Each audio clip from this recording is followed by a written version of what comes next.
And we're live. Hey guys, welcome back to Whiskey Charlie, the War Game Chat, our monthly show on YouTube. I'm your host, Mo from Mo's Game Table, and joining me is one of my hosts tonight. The other one is on the way. Nate Rogers, the Gimpy Gamer. How's it going, Nate? A glorious day in the core, man. You still awake? You doing all right? I know you had a hard time on Tuesday. It's been a rough week, but we're on the tail end of it now.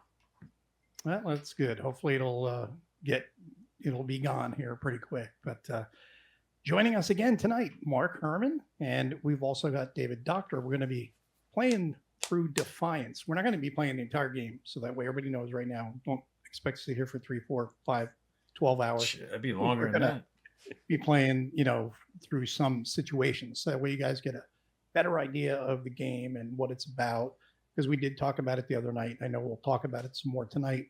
But this way you get a better feel for what the game's about. And then if you're interested, you can go over to the GMT website and get on the P500, which is still underway right now. And like Mark was saying the other day, you're thinking hopefully by the next anniversary of the war in February 26th, correct? That you would be in your hands. I mean, yes, they would be in your hands. Yeah. Yeah, that's the plan.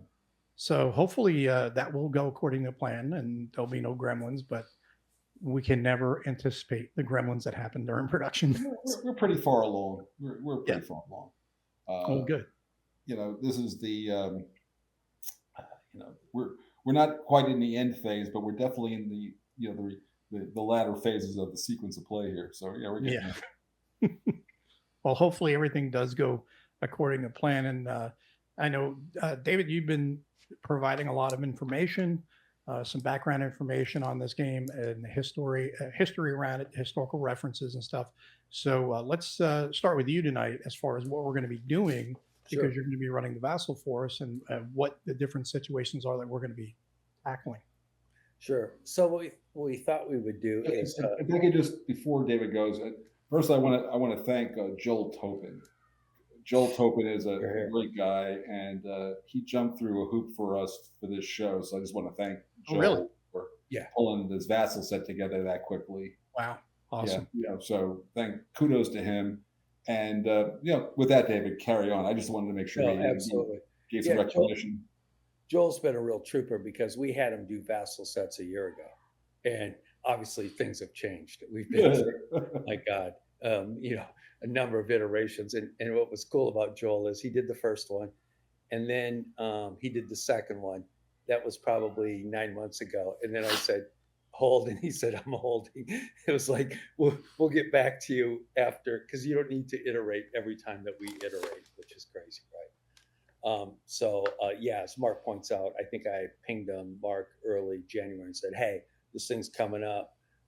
Would you be able to, and I want everybody to know that what you see tonight is the final art. Yeah. It's not even been in art yet. Every time you post a picture, is this the final art? That's going to there's probably going to be 40 questions just in the comments during the show, and then afterwards. Good. I say it right now. We have not been near an art. David, by the way, is very gifted for an amateur guy. He's not the pro who's going to do the final work, but he's done a phenomenal job on the art and getting all the symbols. And you'll see the counters don't look like. Let me put it this way: it's better than anything I ever produced. We got out of SPI. I mean, the graphics are 100 times better than that, and just so you how far playtests have gone. But no, but I always feel like you got to say it just so I don't have to hear it. Exactly. And even in the GMT update, that it's not been in art yet. So right. And it's also there's a big asterisk around OOB. So if you see a unit, we're going to be showing, I think, the 31st Airborne at Hostomel. You're going to go, but there was the 45th Spetsnaz also. And we'll go, you're absolutely right. We just have never updated the counter set for a year. Because we've updated our counter set, but not the one in Vassal. Correct. That's exactly. That's a lot of work. We're updating a counter set is a lot of work. It's just too much. So we said, for right now, how we're playing it, and everyone. The strength, the number of units and the strengths are good. Correct. The designation, but we have pretty darn good data, and we're actually getting in a couple of days even crazy good data. So. Yeah, there's maybe one thing, Mo, I wanted to show. I think I showed it to you last night. I'm going to is I'll wait. Let me Then pull it up, and then I'll tell you share screen, Mhm. so that people can get an idea of how we went through taking a look at the data. Just a second. Let me find it. Oh, that's sure. I'm gonna get a book. Everybody goes, is there a good book to read? I got a book here to show up on the screen. It's not my book either. It's just You tell me when we can share screen, Mo. Yeah, go ahead, share it because you got to share it to me first, and then Oh, I got post it. it up. So, Let me see. Present. Mhm. Good. Share screen. Yep. And entire screen. So this is going to be more book stuff to get. Battle for Kiev. Nice. yeah. If you don't know, let me see. Like that visible enough there. Yeah. Yeah.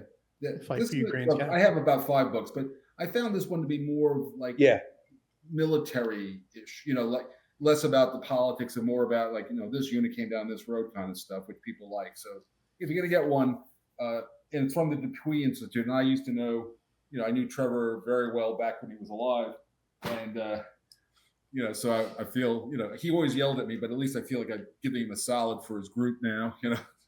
Nice. So Pumping his book. go ahead and put your stuff up on the screen, and then I'll go ahead and add it because I see what you've got on your screen, and that's Good. show. So can you see this? Yep. Good. There we go. So I'm going to put that as center stage while we talk here. Cool. Actually, So there we go. one thing, rightly so, people say, well, how the hell can you do a game on a war that's like still in motion? And like 10 or 20 or 50 years from now, you'll have much better information. That's generally true. But as probably many of you know, this is really the first absolutely crazy ass crowdsourced onset war. I don't think there's anything like it. So what's in front of you is actually a data set that's been visualized. And what it is every one of these little icons is a unit or a group of units that was visually was lost, so to speak, in the combat through what is it, ORYX. There you go. And so, for example, you can drill down on anything. All I did was take their raw data set, and another guy started to visualize it, and then I plotted it like this. So you can take a look at any particular location on the battlefield, and each one of these counters, there are icons. You could zoom on and see the actual picture, what the source was and what the date was. And this is sort of pretty typical of, here's a supply. These are tankers, fuel tankers that came down the road of death, as most of you are familiar with, from Ivanka all the way down to, the edge of Kiev. And here you can see 1, 2, 3, 4, 5, 6, 7, 8, 9, 10 in this blot are fuel tankers that were destroyed. They're that close together, that were hunted down by Ukrainian partisans and special forces. It's like that all over the place. So when we were building this, I think Mark will back me up, we're pretty anal on what's the data, where does it come from, how do we put it all together so that we can compile a pretty good view.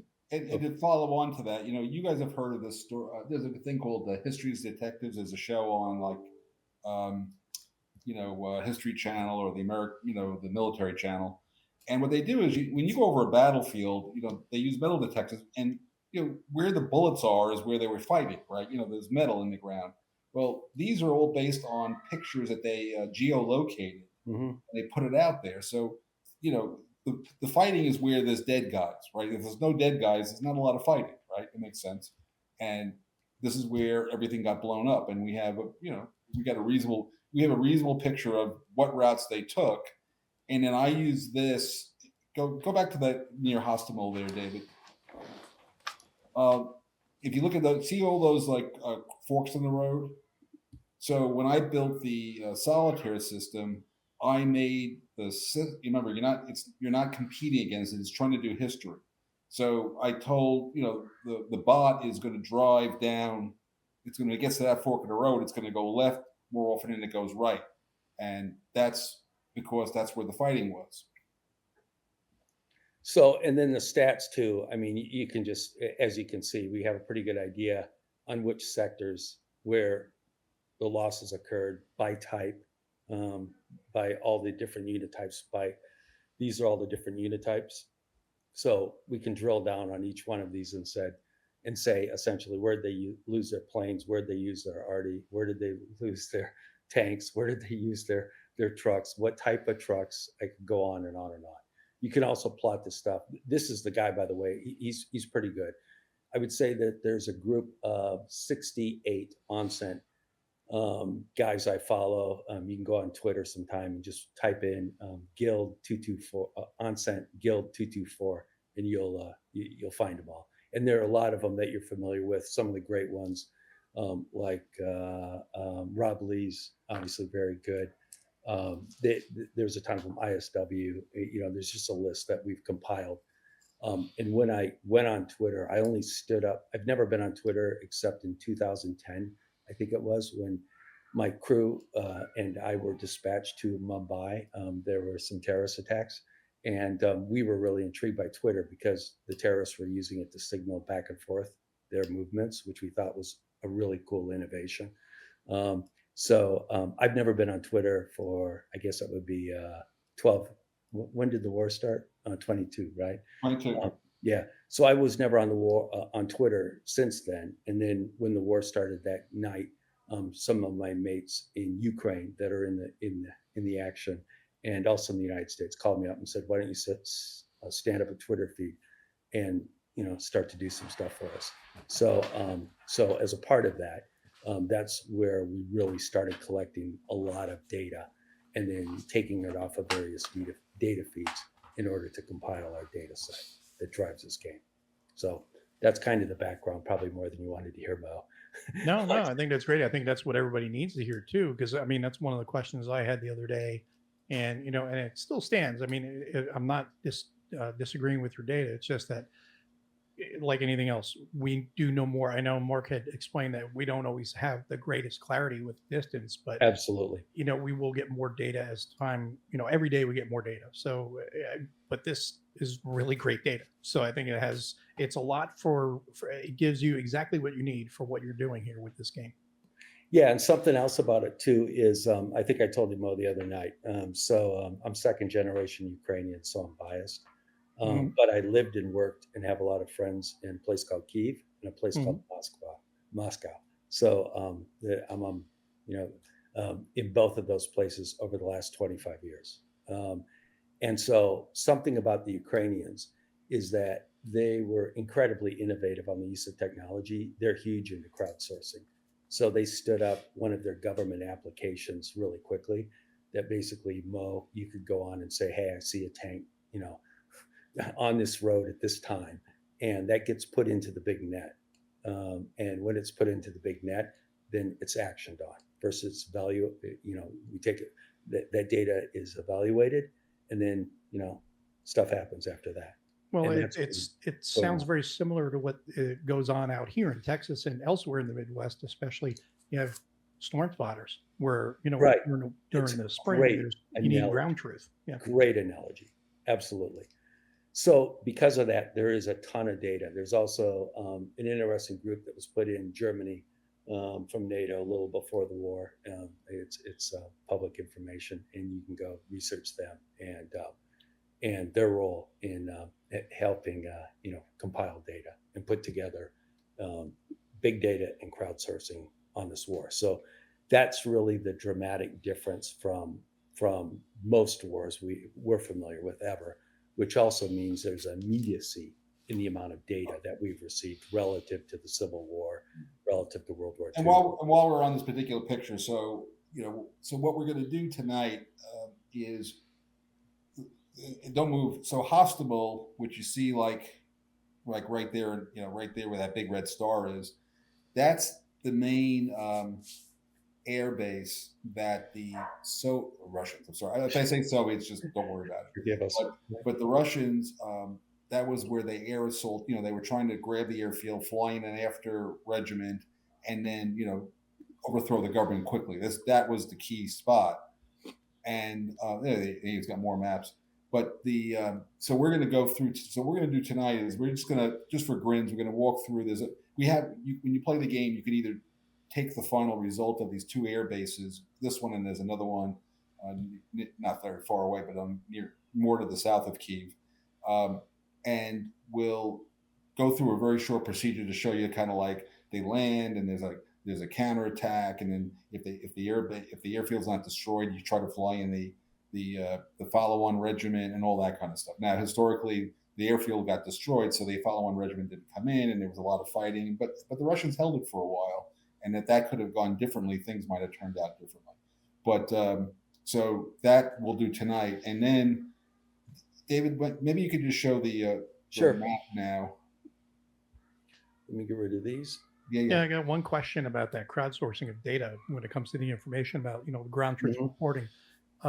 Did that actually, you said it went into the net. Was that actually just used by the Ukrainian armed forces where they were dispatching people from there, or were partisans acting on that as well? Yeah, that's probably a question for Mark and I both, I would guess. Yeah. Yeah, I think it's safe to say that information was actioned by, regular forces and irregular forces. Remember what I said the other night? In this battle, if you're moving, you could be seen. Yes. I mean, that's basically what it is. Yeah. And, there's enough people around, and everybody's got a freaking cell phone, and everybody's got a camera on their phone. So you're basically walking into like a sensor net, a disaggregated ad hoc sensor net. And so these guys are sending a picture of, oh, I see this, and here's the picture, and boom, it goes right into the intelligence guys. And they're looking at it, and they got a GPS thing. They can see it's a tank.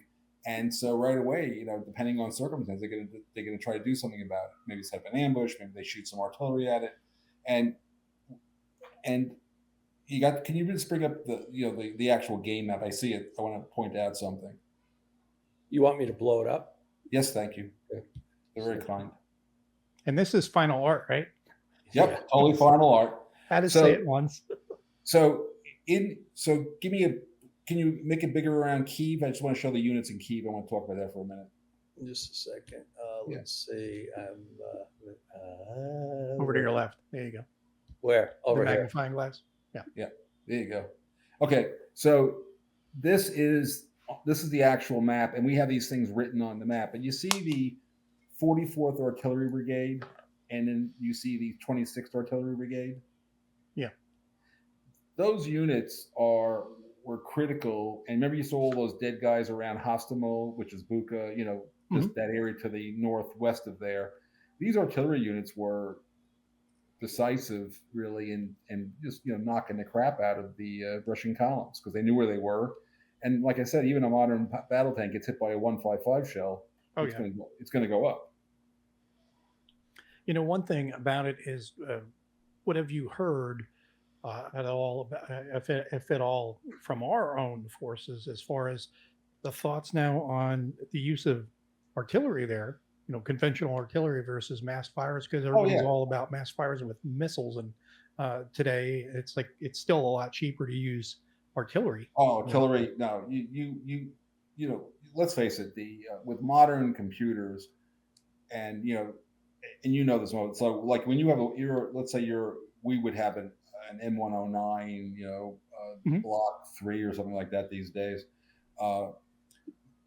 That gun, every time you fire a shell, the computer is recording the wear on the barrel and what went through it and everything like that. And with the modern computer, ballistics is very mathematical, right? The guys aren't. It's not like this is. So when they have a coordinate, they're pretty able with GPS knowing where they are and where they're pointing at and everything else. They can put rounds into a very specific spot pretty damn fast. Would you agree? Oh yeah. Yeah. So the key is knowing, where's the target. And if you've got this situation where the target, it's going to be a big deal. So I think before we can go on to this, like this could be the whole show. We can just talk about this stuff. But I do want to.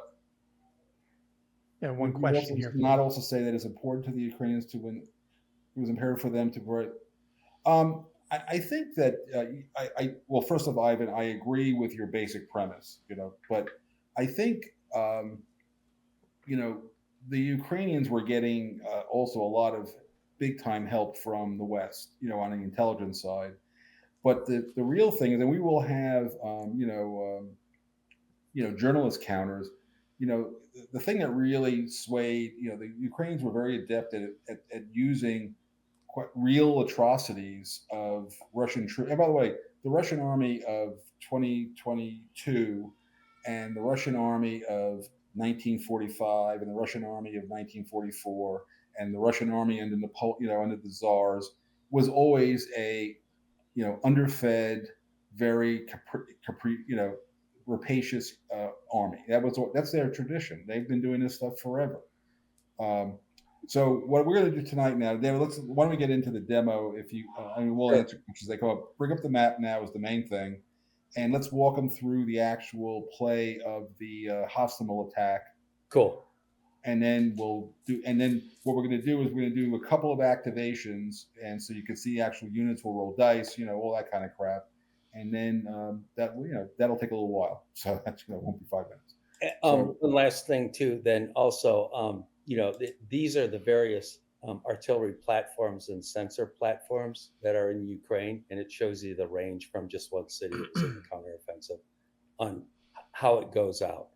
And when you take a look at it, I think it also influences our view of how we've rated things.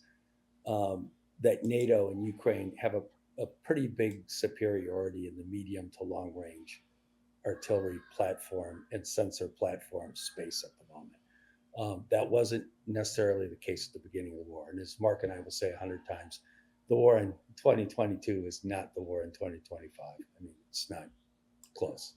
Sure. So let's start this. So how the game starts off is, first of all, there's a roll on a table to see how many of these fifth column counters you get. You can get from 0 to like 3. And what they are think of them as construction workers, which they were in real life. The Russians sent in construction workers to a few places about a month to 2 months before the war. And these dudes would go and, pretend to be working on crap and, drink in bars late at night, listen to what's going on. And the idea was that they would help out on the assaults on the airfields. And they didn't really pull that off at Hostomel. They did pull it off right here at this airport just south of Kyiv. They were able to do it. So anyways, we've abstracted that to say, okay, fine. It's a +1 DRM basically to the Russians. So we start the game out with, I'm going to assume I rolled on the side, Mark, and you were lucky.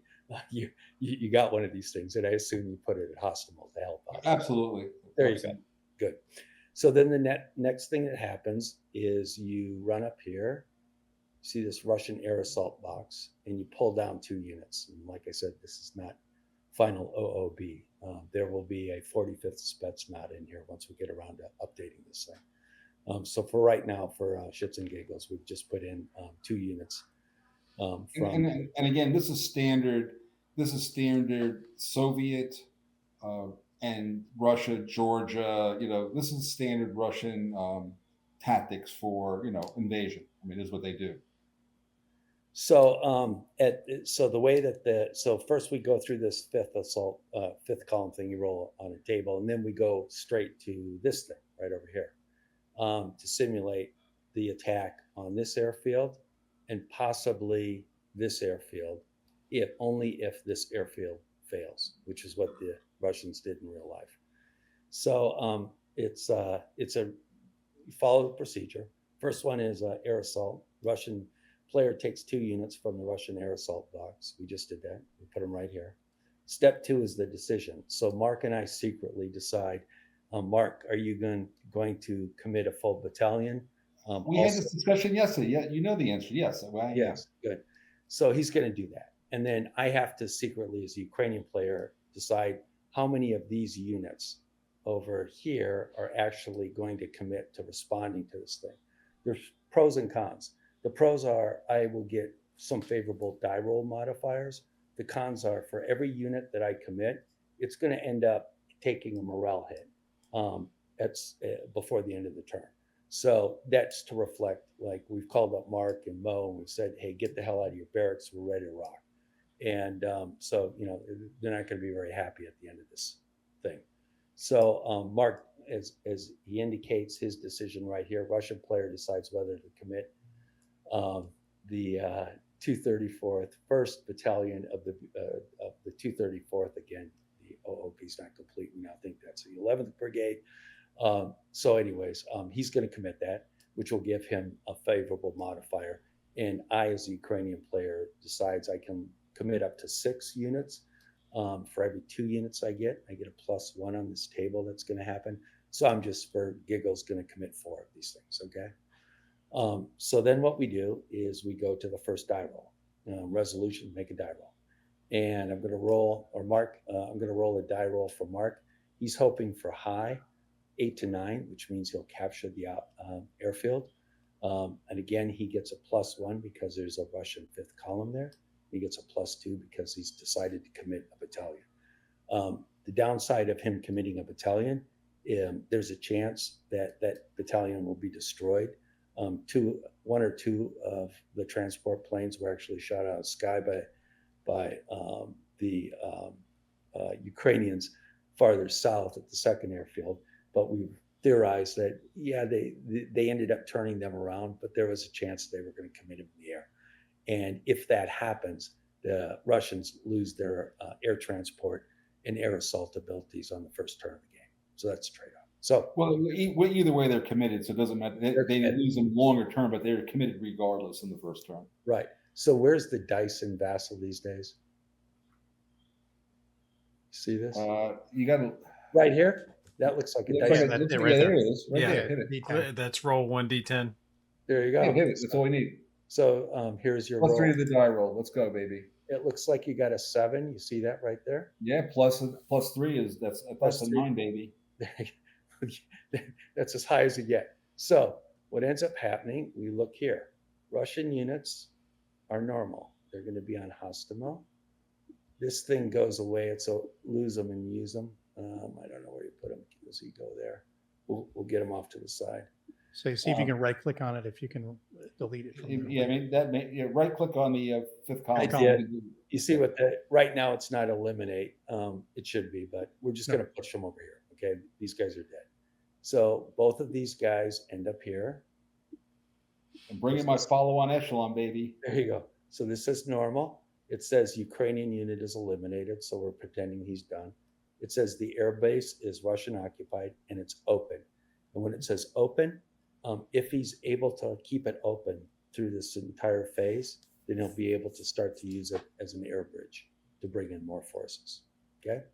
So follow the arrows. We're now in this quadrant right here. We follow the arrow straight down.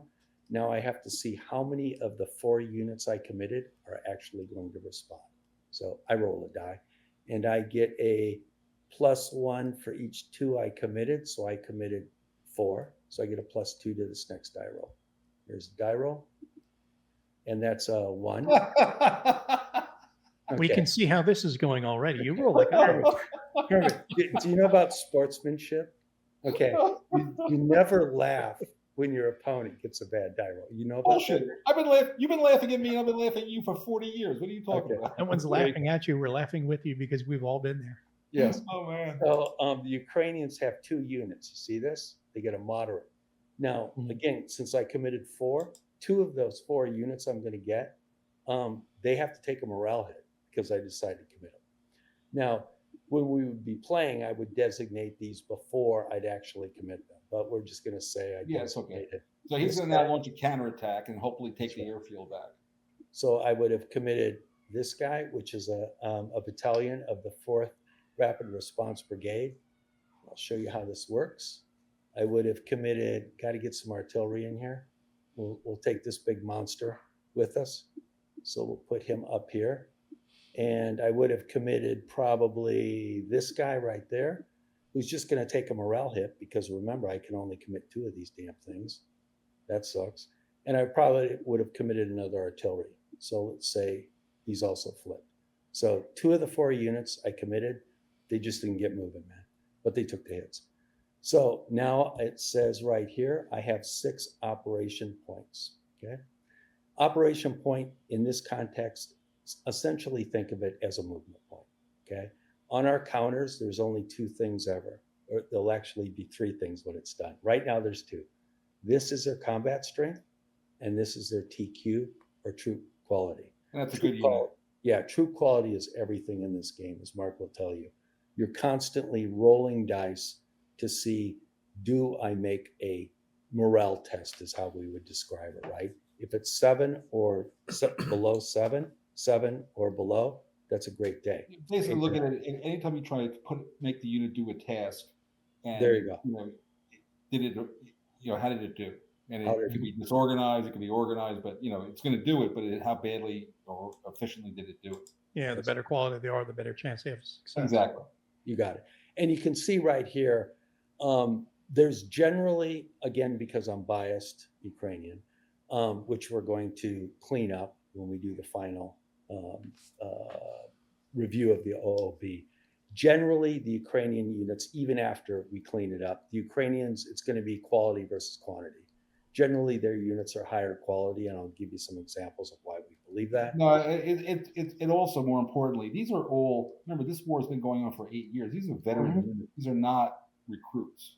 That's right.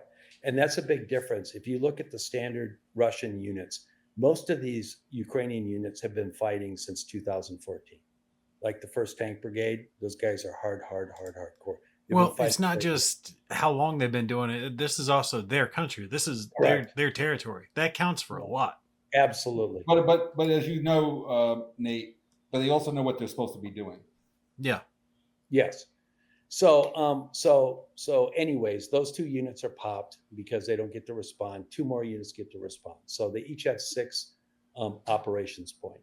So we're going to move like this. Oh, so it's not 6 operation points total. It's 6 per unit. You got it. Okay. Yeah, everybody gets 6. That's right. Okay.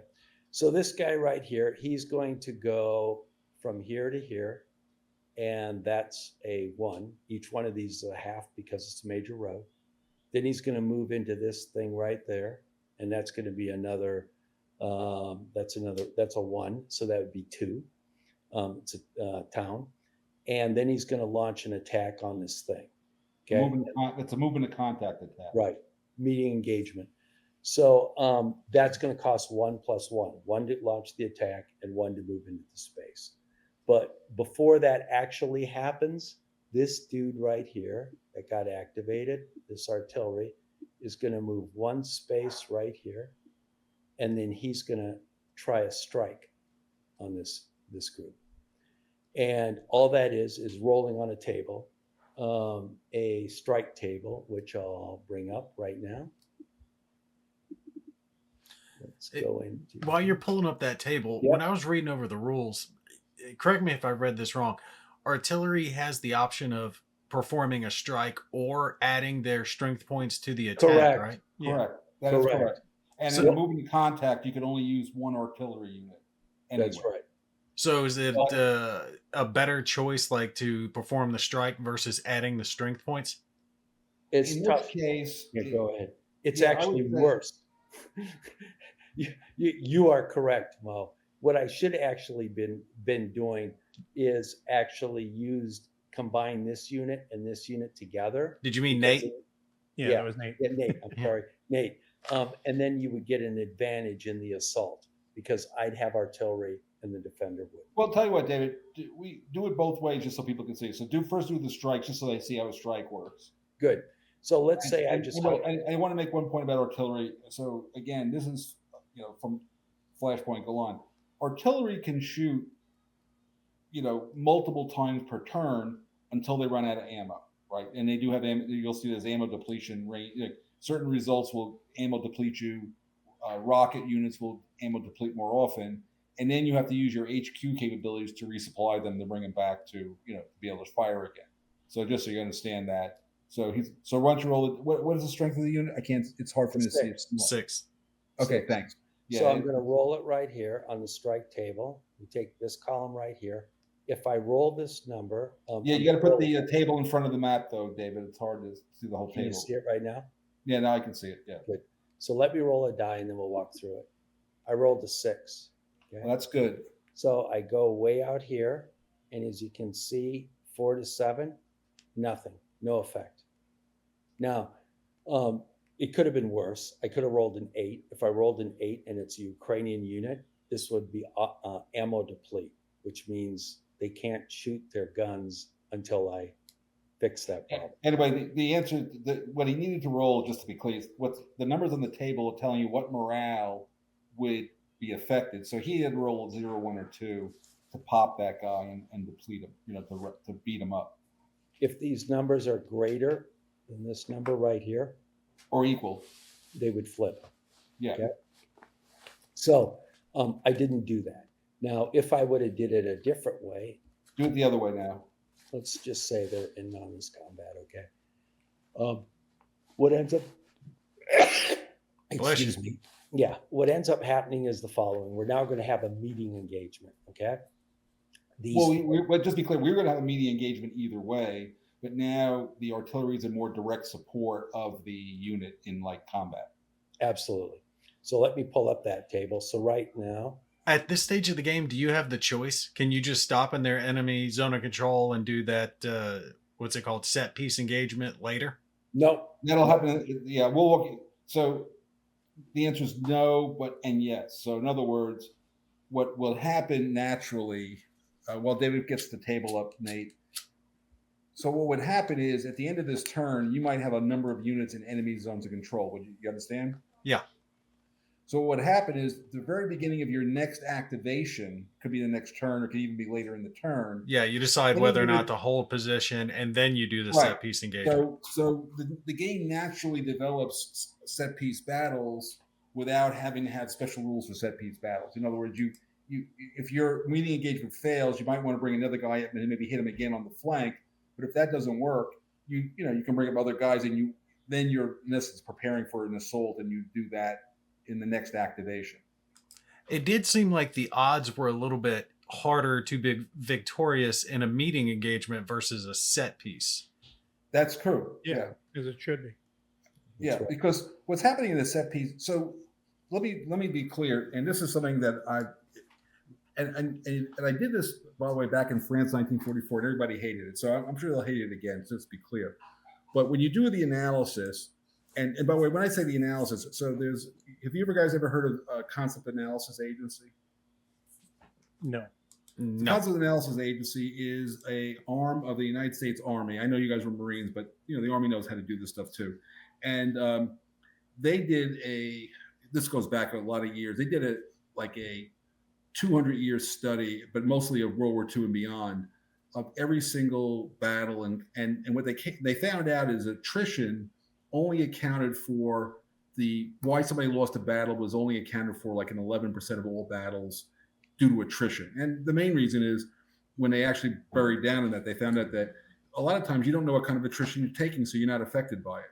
But what did affect the outcome of battles was your flank being turned, the view that you were being outshot. Your artillery was not as effective. They were blasting the hell out of you, and you weren't blasting them back, and a bunch of factors like that. And then once you have lost the battle, which is what we're evaluating with these troop qualities, casualties is a separate dimension. It's related to, but separate from. It's indirectly linked to winning and losing a battle, because when you lose a battle, then if your enemy's hitting you with a lot of, has a big force ratio, you might lose a lot of guys. Now you're going to lose guys. But on the other hand, if an attack fails and they have a lot of guys, they're going to lose a lot more guys because they were too bunched up to begin with, you see? So casualties will occur, but only after you figure out who won the battle. So meeting engagements, like these guys are rolling down the road, they run into a resistance, they start shooting. And if that doesn't work, they're done, they're stopped. And in a set piece battle, you bring up guys, you start to register artillery. And now when you launch the attack, it's much more it can be a more coordinated affair. Yeah. Okay. That's what you're doing with the meeting engagement is you're establishing contact, and then you're bringing in follow-on forces if you decide to prosecute it further, and that's how you build up to your set piece. So we're going to run through this maneuver combat, and what I did is swap these units out here to illustrate better illustrate what the hell is going to go on here. So we look right here. We designate a lead for each unit. So in this case, the Ukrainians would designate this unit, and the Russians, it doesn't matter. It's the same unit basically, right? We've designated that. Cool. Then we try to find out how the TQ is modified. Supply status, don't worry about that on the first turn. Terrain, the defender gets a +1 on their TQ because they're in a town. They've taken this area right now. When they came in, they actually forced out. So they're like an 8 now. That's right. They're like an 8. Then we're going to look to combat support. -2 to the side that has half or less artillery. The Russians don't have any artillery. That's bad. We do.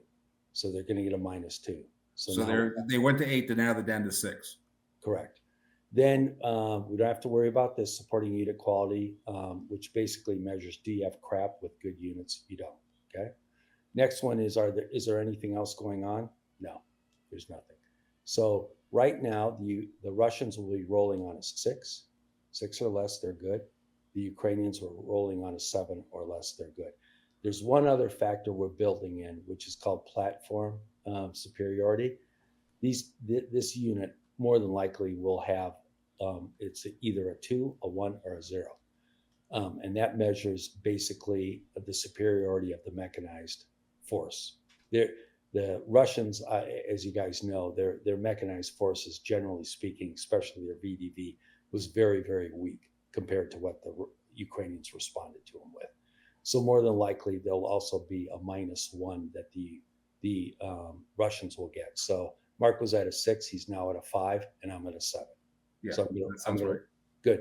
I'm going to roll Mark's. If he has 5 or less, he's happy. He got a 4, he's happy. I'm going to roll mine, a 4. I'm also happy.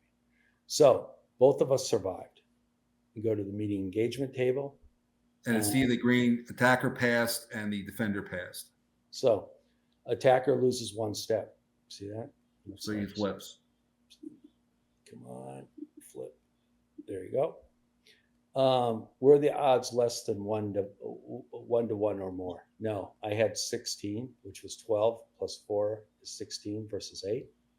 Are the odds 2 or more? They are. He takes a loss. And then what does it say? Attacker ends movement. We're done. Yeah, and I held. He held. Okay. Now, let's just say that I had blown the die roll. Right. David had blown my die roll. It would have been attacker passes TQ check. Then the defender fails. Then if odds are, it would the attacker would have flipped. But then the defender takes a step loss. And then if odds are, I would have taken another one. And then it says retreats and breakthroughs and all that shit happens. So if I would have made the TQ test and he didn't, as Mark just said, these guys would be out of here and we'd be in. Okay. But that didn't happen. So again, the key thing to keep in your mind, guys, is that the who wins the battle is based on the quality of the troops and how they stand and fight and all that stuff. Then once you figure out what the relative, how well did you guys do, then the matrix is telling you, losses. So, but the key part is by the defender holding, passing, they held the ground, even though they got beat up, obviously. Does that make sense? Wait, before you go any further, any questions, Nate or Mo? Or I can't see anything online. That's what I'm looking for, to see if there's any questions. Yeah, if anybody's any questions. I like to make sure people can interact a little bit with. No, that made sense. You guys walking it through. Like I said, I read over the rules earlier, but it helps having the visual aid. Well, that's what we're trying to do here, and and by the way, maybe you can help us, because I know I've seen some of the great work you've done with the Buka guys. Maybe you can help us with like a how-to video series on this thing later. We can talk about that. I'm assuming you're talking to Mo on that one. I am talking to Mo. Yeah. There is something else that we'll be doing to the people that buy this P500. These are bots. So let me show you how this works. So, all right, David, can you do me a favor? I know you're excited. We're going to do this, but not now, please. Please. Okay. We'll do this. You're just killing his joy, Mark. You're killing his joy, man. No, I'm not ruining his joy. I want to make sure we get to a certain place. I want to hear any questions first. I remember an air superiority monitor for the air souls. I take it that is gone. Strategy or gameplay? Just a second. Let me turn. Sorry, I'm having issues right now. Could not understand. What that's what AI's still there. Let me turn her off. I remember an air superiority modifier. So the air superiority modifier was a flashpoint Golan thing that's not there. I think you're asking, Ivan. What did Mark try to? You guys good? Okay. Yeah, just, Mark, good. I answered the question, I think. okay. That was from the September. Yeah, things are moving, and not just mech, also some internal weapons as well. Oh, this is, by the way, the developer of the game. Hi, Bob. They can now. Yes, Bob, we can see your post when Mo decides to let us see them. Sorry, I was maximized. I had the screen full so I could see really big myself. So I did not see the chat at that moment. But and then with any questions, definitely post them up and we'll get to them. There may be a delay if I have the screen maximized while we're looking at something, because on the screen I have here, it's fairly small, and I'm trying to read the charts as they're going over them because I want to see too how this works, just like everybody else does. So I apologize for if there's any delay. That's on me. So what I was going to say is we play tested at hardcore for about this weekend for about 48 hours, and I built this Chat GPT bot that just deals with the rules. So we really didn't look at the rule book anymore. We just asked the bot how to do stuff, because who wants to look through a rule book? The modern world is going to break out here, but so now why don't we now move, David, to so my follow-on guy gets in there, right? Wait, we got to roll for that, man. Yeah, we got to roll for the important roll. You're presuming too much here, Herman. Maybe not. Okay. So anyway, so we've done that. We did this, right? Now we go to the third step. We have to see whether or not he comes in. On a 0 to 1, he gets eliminated. It's still a debacle for him coming in. He gets scrubbed on a 2 to 6. On a 7 to 9, he's inserted. Which follow-on guy is this? So basically, Nate, there's a large body transport. So these guys came in by helicopter. Yeah, helicopter assault. There's a larger fixed wing transport that's bringing in like a battalion. Let's just bring this in just for giggles, okay? It doesn't matter which one. Yeah, somewhat interchangeable. This is the guy that's trying to get in there right now. Yeah. So if you capture the airfield, then you can bring in one of the large counters as support. That's right. Correct. That's what's happening right now. We're going to see if that happens, though. In order for that to happen, Mark has to roll a 7 to 9. Well, you're rolling, but I feel good. I feel good. You're lucky. Dice have been good to him. Well, not that time. 3. 3. So they got scrubbed. Scrubbed. So they're not dead. That's good. But they didn't make it because of anti-aircraft fire turned those big planes back. But they will get another chance to come in since you still hold the airfield. Well, now I can later on try to, He still holds it. I still hold it, and I can try to bring guys. And by the way, my headquarters and especially the military district have, they do have air transport, capabilities. But because this is the first turn when all this stuff was tied up for this operation, I don't have any more transport this day. That stuff's all been, all that stuff's been, prioritized to this operation. So I don't have any other extra stuff to use. I can do it. I can try again tomorrow, but not today. So since he took the airfield, as you can see right here, air assault segment ends. No assault on the other airport is possible because he holds the airport. They wouldn't have done another one. They only did the second one because the first one was a disaster. Okay, so that's that. So then what we do is we would go on to activating 5 formations for the Russians. Now let me just if I can discuss this for a brief moment. So as you guys, anybody saw the show whenever we did it a couple days ago, there's a normal turn. This is the first turn, so there's always this is the surprise attack turn, like a bulge game. There's a cup, and each side at the beginning of the turn 2 will be expending logistics points to buy activation chits, buy various offensive support, all sorts of. You have a couple of choices. You spend your logistics points to get these, but every activation chit that you buy goes into the cup. The cup, and of course the Ukrainians are doing the same thing. And then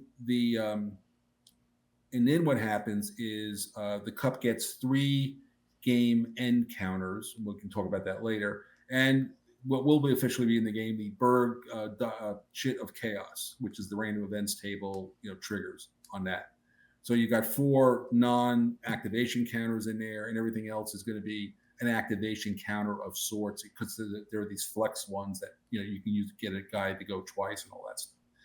Now, what will happen is doesn't matter which player, somebody reaches their hand into all this was cool feel to it, or was it lame? Oh, you talking about Crete in World War II? Oh, wow. Yeah, it does. It should have that kind of feel to it. That's well said, Ivan. So what happens is, like, David would reach. It doesn't matter which of us does it. He pulls out 3 chits. Now, if all the chits that David pulls out are Ukrainian chits, he's going to have to pick a Ukrainian unit to go, and the other 2 go back in the cup. A headquarters, a formation. Yeah, this is a headquarters formation, not a unit, but a whole headquarters, like the 35th Army or something like that, or the 1st Tank Brigade or whatever. And then he go back, and then he does his activation, which is what we're going to show you in activation in a moment. I want to give you the bigger picture. And then if he pulled out 2 of mine and 1 of his, I, as the guy with 2, pick the one I want. The one I don't pick goes in the cup. But then David has a choice with the one of his that was pulled. Does he want to go next, or does he want to throw it back in the cup? And that's a big change from chit pulling games in the past, so that you don't get this, what David once experienced in the finals, where the designer gets to go 11 times before he gets to move his first unit, kind of thing. Yeah, and we've play tested the hell out of that. Essentially, it's pretty rare that it isn't you go, I go. It is what the net effect is. Sometimes someone will get two rolls, 2 chits in a row, but it is fairly rare. But it's also who gets to go. See, who you pick, even though you get to go, it may not be the guy you want to go, because you want somebody on the other side of the map to go. But regardless, and then as you pull those game chits on, when you get the 3rd one out, then the probability, it becomes an increasing probability that the turn's going to end, before you're done with all your activations potentially. Just to interject here, I will say I was reading over that earlier, and I gotta say, I noticed with this whole activation system, it's kind of like the best parts of a lot of different game systems when it comes to the chip pull mechanic, the variability on who's getting activated, the not being screwed over because you do have the chance to do the follow-on activation, but then you hit that point where each side has a couple of formations that have been activated, and now you get the variability of when is the turn going to end. You don't know exactly when it's going to end, and it gives a lot of randomness to the game, and that's something that I've always found that I've enjoyed in these types of games. So thanks. I have to tell you, I gave a lot of, we all discussed it and we worked on it together, but I've had a lot of experience with, chit pulling games, as you might know, over my career. And so I've really come to believe that, I really have thought through what are the weaknesses and strengths of it. And by the way, the same thing would occur with a dice activation system, which, each dice and the guy who has the high number goes next. That has the same problem when somebody gets a hot dice. We talked about that the other night. You were sick, but that's what Mo and I talked about. Yeah. Something else too in the chit pulling. So as Mark alluded to, you can buy 3 types of chits with your logistics points. And to give you an idea, the Russians have 15 logistics points and the Ukrainians have 9 on the first turn. Well, on the first turn, yeah. And here's how you spend them. If you buy a headquarters logistics point, let's say you buy the BDV here. Here's an HQ. That costs 1. You can buy a flex chip. And what a flex chip is it costs 2. And it allows you, since it's a flex, to activate any formation. So you're trading off in the logistics phases. How much flexibility do I want? By having a flex chit, that prevents what usually happens in most of these games is I can activate this guy, but I can't activate this guy. And because I can't activate this guy, my opponent's going to run around me. So you have to decide how much flexibility do you want and how much do you want to just invest in. And then the other one is offensive supply. The other one is offensive supply. I was just going to say that I call it the up gun chit. Yeah, that's exactly what it is you can that costs 1 also. So you can juice these formations. What essentially happens is if it's normal supply, you get 6 operation points. If you buy an offensive chit and then feed it to an HQ, you get 9 operations points, and you also get a +1 on your morale rolls. Yeah. By the way, so that whole discussion is, so imagine now, again, we're running a demo, but imagine you reached in and now David is going to run the what's the 35th you're going to run, right? Or What's under here? are you going to Either do the one of soft these. guys? Yeah, Either one, I don't care. Yes, you run the special force. Fine, you'll run the special. So he has decided that he reached in the cup and he had a choice, and remember on the first turn the Russians are, this is a preset plan, so they have 4 activations that they can control because they it's a set piece plan, but thereafter this is like David pulled that, this is the one he got out of the cup and he's decided to activate them. That's right. And you do that in the vassal module, just like in the game. You go to the chit cup, pull a chit. And in this case, there you go. Here's the VDV. Oh, look at that. So that's what we're going to do anyway. And in this chit cup will be Ukrainians and Russians. Right now, it just has Russians because I haven't seeded it, because we're going to just simulate that. But you'd be going through, and every time you'd pull 3 chits, okay? And as Mark said, oh, there you go. In this case, the Ukrainians are going to go. Right. So what's going to happen is the Ukrainians would either move the 72nd mech or the flex would let them move any HQ. Correct. But then David, or I would say, because I was playing the Russians, I would say I do want to activate the Eastern Military District, or I don't, and he'd put it back in the cup. But I effectively could go next with whatever that chit was, if I wanted to. In this case, I would say no, I don't want it. The Eastern Military District is really more of a follow-on, lots of artillery force. I wouldn't want to use him yet. You toss it back in here, and away we go. And then you would toss back in your 72nd mech, let's say, because you want the flex one, so you can do what you want. And there you go. So when it starts off, again, the first thing is you do the air assaults, and then the second step in the pre-game, so to speak, is the Russian gets to activate.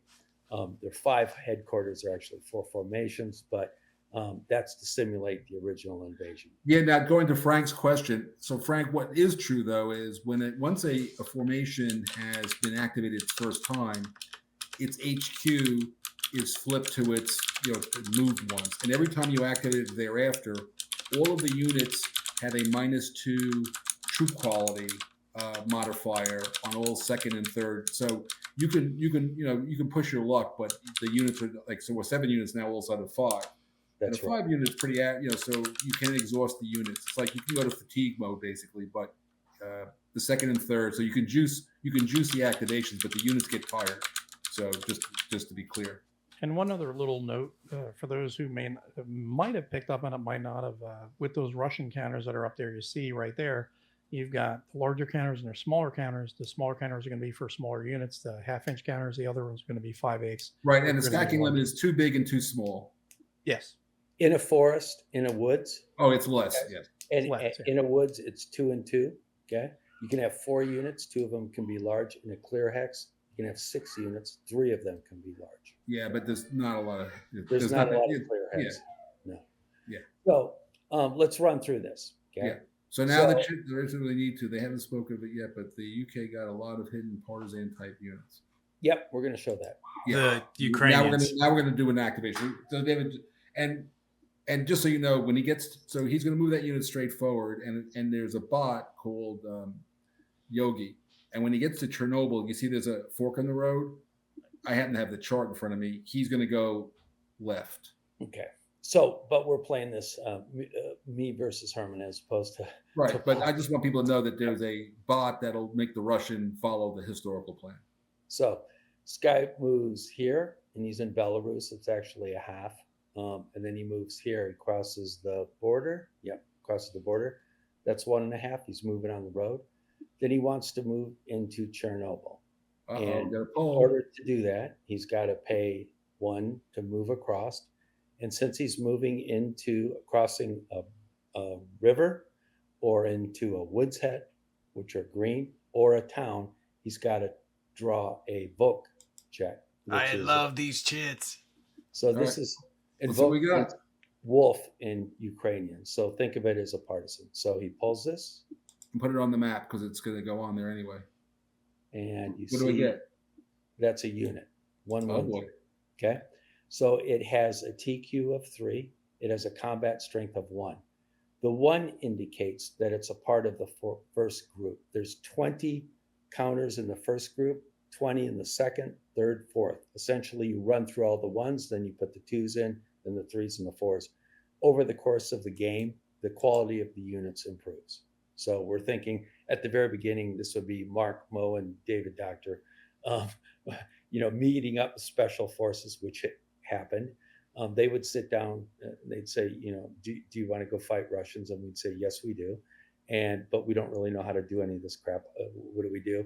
And they would sit us in front of a YouTube video for about 2 hours, which happened quite frequently. We'd learn how to use a javelin, and they'd say, you're going to shoot the javelin. Don't do that. Or how to fire an AK-47 or whatever. Or how to fire an AK-47. Here's how you shoot. And they'd say, don't do anything. But, yeah, so Ivan, you'll just bear with us, but what's going to happen is there is a whole, it's not, in fact, it was unusual that he pulled a unit, actually. Right, but we're going to pull it right now. We're going to run through it. Now, but there is a lot of different stuff in there. Minefields, rumors, you got it. It's all sorts of crap. Here we go. The 155th Naval 1st Tank Battalion is going to hit this Voke unit, okay?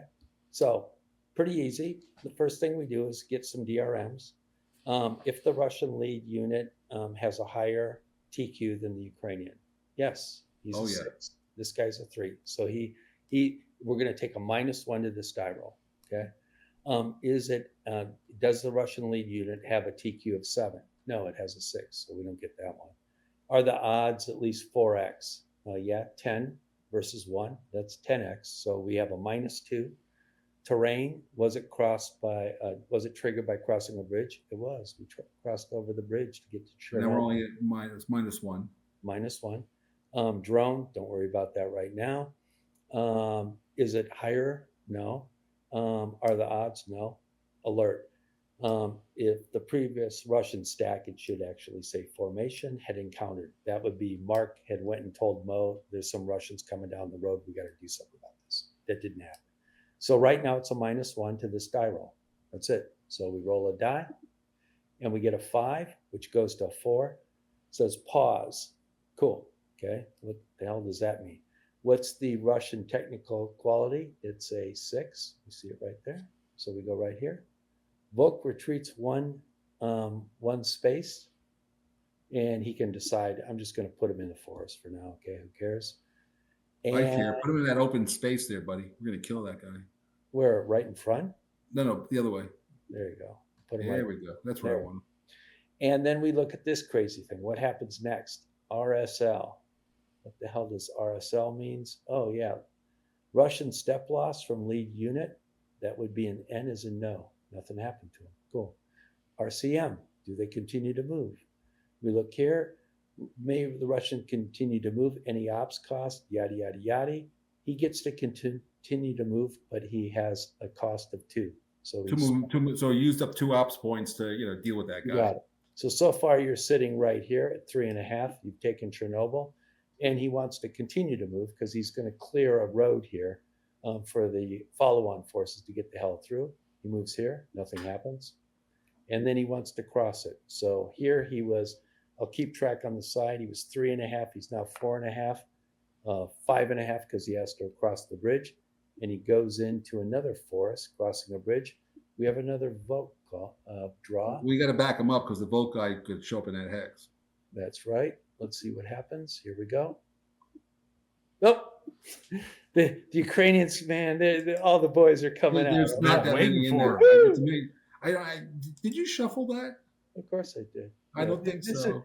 Do you remember about being good sport? A good sport? No, I'm just saying. I don't think you shuffled these. I don't think these are shuffled. When you're a good sport. First of all, there's only like 5 of them in there. You don't give shit when the other guy rolls poorly, and then when the other guy good stuff happens, you don't say the game's it's rigged. Shut up and roll the dice. Okay. So anyway, hey, just so you know, this is called Friday Night Fights. We're fighting, okay? There you go. Exactly. So again, we'll go through this -1. Yes, you're higher, not a 7. No, but this time it's a +1 for the alert, so it's a 0. You got it. That's right. So it's a +1. And what was the other one? Cross the bridge. Yep, it's a 0. So here's a die roll. Hey, Herman, you're pretty good at counting these odds, man. Oh, please. And now, look at that. What's that 1? You see that 1? Well, that's good. Route. Return Ukrainians to the Force Cup. They're totally screwed. There's no loss of Russians, and you can continue to move. So now you're up to 4.5 movement points, and this guy is gone. Yeah, but flip them over because we keep that as a reminder that space is, you can't get like mined a second time. Cool. There Yeah, you so flip go. them over. Yeah, is there? Oh, so that counter just flips over, and that's the admin counter. That's your basically. mnemonic that space is. I can go through that space in the future, and I don't have to do all this time. And that's for the remainder of the game, right? No, for remainder of the turn. Just There the you go. turn. Just the turn. Yeah, but that's a long. Believe me, yeah. So Herman, are you going to roll next to the next one? Yeah, of course. Well, he's out of operations points, isn't he? No, He was at what, 5.5, 6? 5.5. However, on the initial invasion, the initial activation, all of these units have offensive supply. Yeah, so they're nines. They were totally. Oh, look at that! They all start at 9. You got Yeah, it. well, they were pumped and ready to go. The tanks were full. They were not pumped and ready to go. Well, look Well, at how far you they see. actually historically got to. So on the map, and this will come out in the game, we will have where all the battles were and where they got to. So you, as a player, can always say, "Did I get to as far as the Russians did?" Oh, that's They got cool. here. I like that. Yeah. So as I told you, although you weren't there, Nate, this is the first draft of history. Yes, it's a game, and you should enjoy it, but we're trying to teach. We're trying to give information here as much as make entertainment. Okay, That's so fair. I like that. what did you do here? No, you're just moving. You have to now before I enter that hex, you have to pull another chit, but You're back him up. 6.5 there, I think. He's still getting road movement though, right? So he's still at a Yes, he half is. movement point. Oh, look at that! Yeah, there's a rumor now, finally. So, There's a so rumor. that one cost me I nothing. saw some So Russians. I saw some Russians. I know I saw Russians. Yeah, but they weren't really Russians. See, he told you he shuffled it. He shuffled it. yeah, So wait, now flip it up, but David, flip it over. So yeah, you did did. good. Okay. Now, next one. 7.5 Gotta draw to another. Here. So we draw another. It's already Chip. up there. Thank you. Oh, bad math. Oh no, Oh, that Hey, slows him that down. One, that one cost Herman. me. Bad that- math. No, wait, the That Ukraine goes get to down, move yeah. move in one Yeah. hex, right? Yeah. Here's what So happened. that cost me a movement point. Hey, you just talked to some villagers and you asked where's the. They where took the do I road go? signs down, those bastards. It's right here. Mark, make sure you go into the forest. Okay? Flip it over. So now you're getting a good flavor of what these things can do. Now the next unit moves down the road. Well, you got to put my guy back on the road. No. He's Bad got map, movement man. points left. No. Or does that end it's a his bad map. movement? Oh yeah, you Bad map. He went off. Hey, Yeah. mate, you thought there was a road there. I swore That's there was fucked. a road. I swore there wrong, was man. a road. Where But am I? guess what? It totally sucks. So there was no road there, man. Mark, sorry. So bad map No, takes right. away That's the right. rest of his movement points for the rest of Yeah. that activation. He's gone. That's Oh, that sucks. it. Okay. Now the next one comes down. The shitty B. What is this? A shitty BTG. One. So again, it's a half, 1.5, 2.5, 3.5, 4.5, 5.5, 6.5. You coming down to here? Yeah, sure. Okay. You're 7.5 into this hex. Okay. And Well, what yeah, but I'm not in that hex yet. Yeah, I know you're right, Nick. Oh, hey, another rumor. But it cost me one.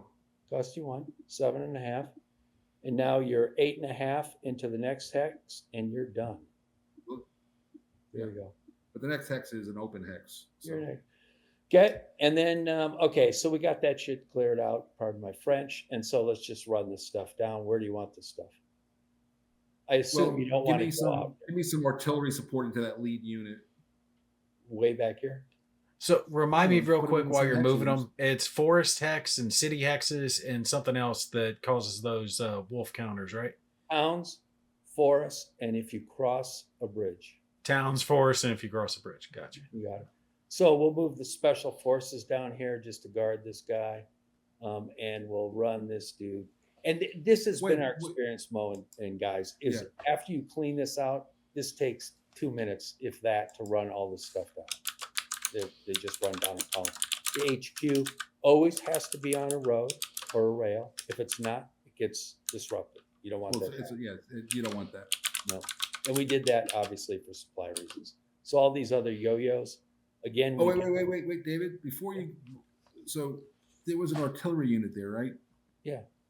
So pull them back to where you started them from. Because what I want to do is I want to move them up to and I want to shell that Ukrainian unit. Okay. So he's going to go, what's the range on him? 3. Yeah, So so just he's pull him gonna- like up to that bridge. Let's say he can be there too. Yeah. So, oh wait, he's got to go one more. His range is in the middle too. Yeah. You see that? Good. Okay. Now shoot. So he moved a half and one and a half to here. And that cost me 3 ops points to shoot. You got it. So I'm going to keep track here. You're at 4.5. And then we go back to the strike table, which is where these days? Let me find it.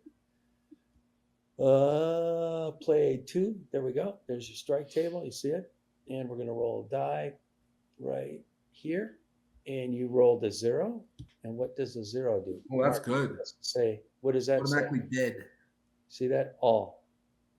So it takes a morale loss, and we flip. only has But one these step. things only have one step, so it's dead. So we'll just toss him over in the pile, wherever. He's over here. Just say he's dead for right now. So he's gone. So that was, we said one. That cost me 3, and that would cost me 3, and you move the rest forward. Yeah, so it was a half plus 1 is 1.5 plus 3 is 4.5, 5.5, 6.5, 7.5, 8.5. He stays there. Yep. And then these other yo-yos, we'll just run them down the road. They'll run, let's see, 1, 2, 3, 4, 5, 6, 7, 8, 9. We could get all the way up here. We'll put a that'd big be good. unit up. There you go. The other part of the 155th. And then we'll toss this guy into there. Remember? Yeah, but by the way, you see that artillery unit you have behind him? That guy could have made it to the head of the column. I want one artillery unit up there. Sorry, you already moved, man.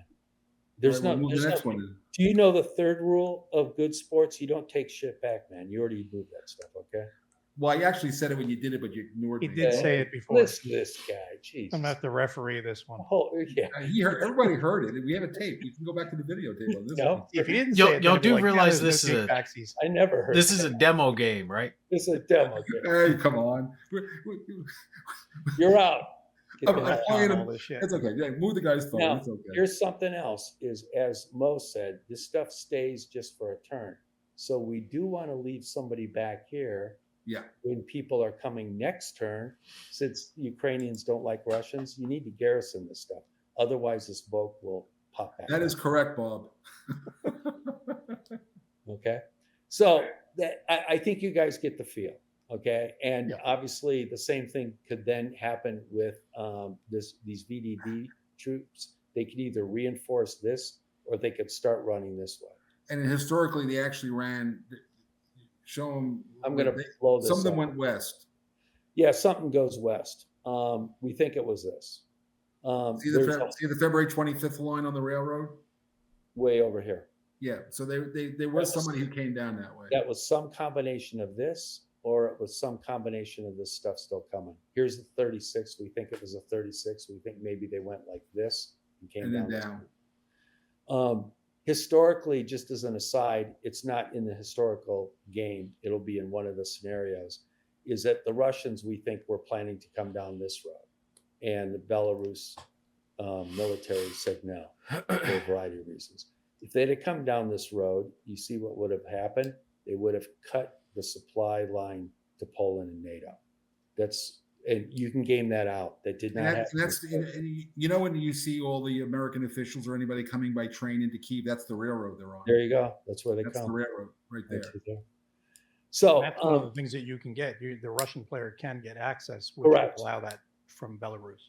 absolutely, and they can even get access here. Again, that's as one of the things too Thanks, that's Paul. really big in the game is the political charts. So happening in the background, this happens in the strategic phase essentially of the game. These things move, okay, and as they move, you get goodies. Or right. lack of goodies. To the right is goodies for the Ukrainians. To the left are goodies and bad things, or bad things for the Ukrainians, good things for the Russians. There's 4 tracks plus the last one, which basically measuring if you can get it all over to the right. That's sort of when the Russians pull out of this and decide to go They back. call the offensive off. That's right. The other thing, you heard Mark talk about this before. There's no victory in the game. In the campaign scenario, what you're trying to do is to force the Ukrainian government to displace from Kyiv. And here are the modifiers. You need to roll a 15 or higher Basically, you got to get in. You have to have units in Kyiv. That's right. So by the way, David, go show them where there's a show them the hex where the the government buildings are, because when you see like Zelensky talking in front of the building, right here, he's in that hex. I lived there, by the way, for 3 years. I lived like right on this part of the SOF on Karl Marx Street. Yeah. So, anyways, you're trying to get these guys. You're trying to get Zelensky in the game. When we publish it, there will be a Zelensky counter. Think, wasn't there a Stalin counter in Russian campaign? Yeah. Well, and there'll be journalist counters that you can as the war progresses. You have journalist counters you can place down. They could get killed, but if you put them in the right place, you might get they report from the front, and you get more favorable coverage that gives you more NATO support. Okay, so that's the first two things we wanted to show you guys: air assault on Hostomel, and then the initial push down the Chernobyl road that everyone's familiar with. The Russians actually got to here on the 25th. There was a battalion, sort of Ukrainians here that blew one of these bridges, but the Russians blew through anyways, and they got all the way down to here. You see this? And remember David's map that showed you where all the losses were? That's that big.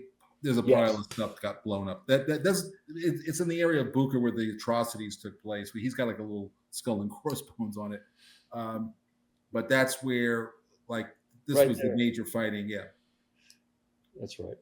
So so that's how the first turn sort of develops. The Russians end up somewhere through here, and the Ukrainians start to deploy against that, which they historically did. They held this river line basically the entire campaign, except for here. The Russians pushed through twice, but they were pushed back. They also tried to come here, but there was an engineer that went to headquarters of the Ukrainians and told them that he knew how to flood this area. He was an engineer. He blew a lock here, and it flooded all of this stuff, and the Russians couldn't use this part of the attack. So there's a rule for that in the game. So that would be how turn 1A the first turn would play out, all these units moving down.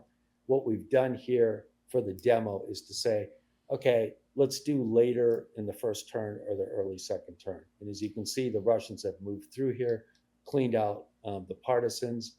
They're now deployed northwest of Chernihiv, as happened historically.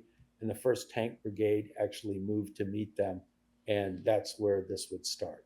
And what we would do is to say, Mark drew the chit through the chit cup. He happened to get the 41st Army, right? Yeah, that was the Army, 41st Army. And it's his move, or it would be his move. He would be activating these units versus the first tank. Yeah, before we go any further, I just wanted to pop this one up here. I had a question from Ivan about so David, can you bring up the HQ capability chart? Okay, just a second. Let me find it. And while he's doing that, there's another question which we kind of answered the other night, but let you handle that one, Mark. I mean, look, the whole game, it's 10 turns, I think, right? 10? Yep, 10 turns. It's going to take you 12 hours, maybe a little bit more. We're going to have a couple of scenarios where you could just play the first turn, that kind of thing. So, it's going to be roll your own.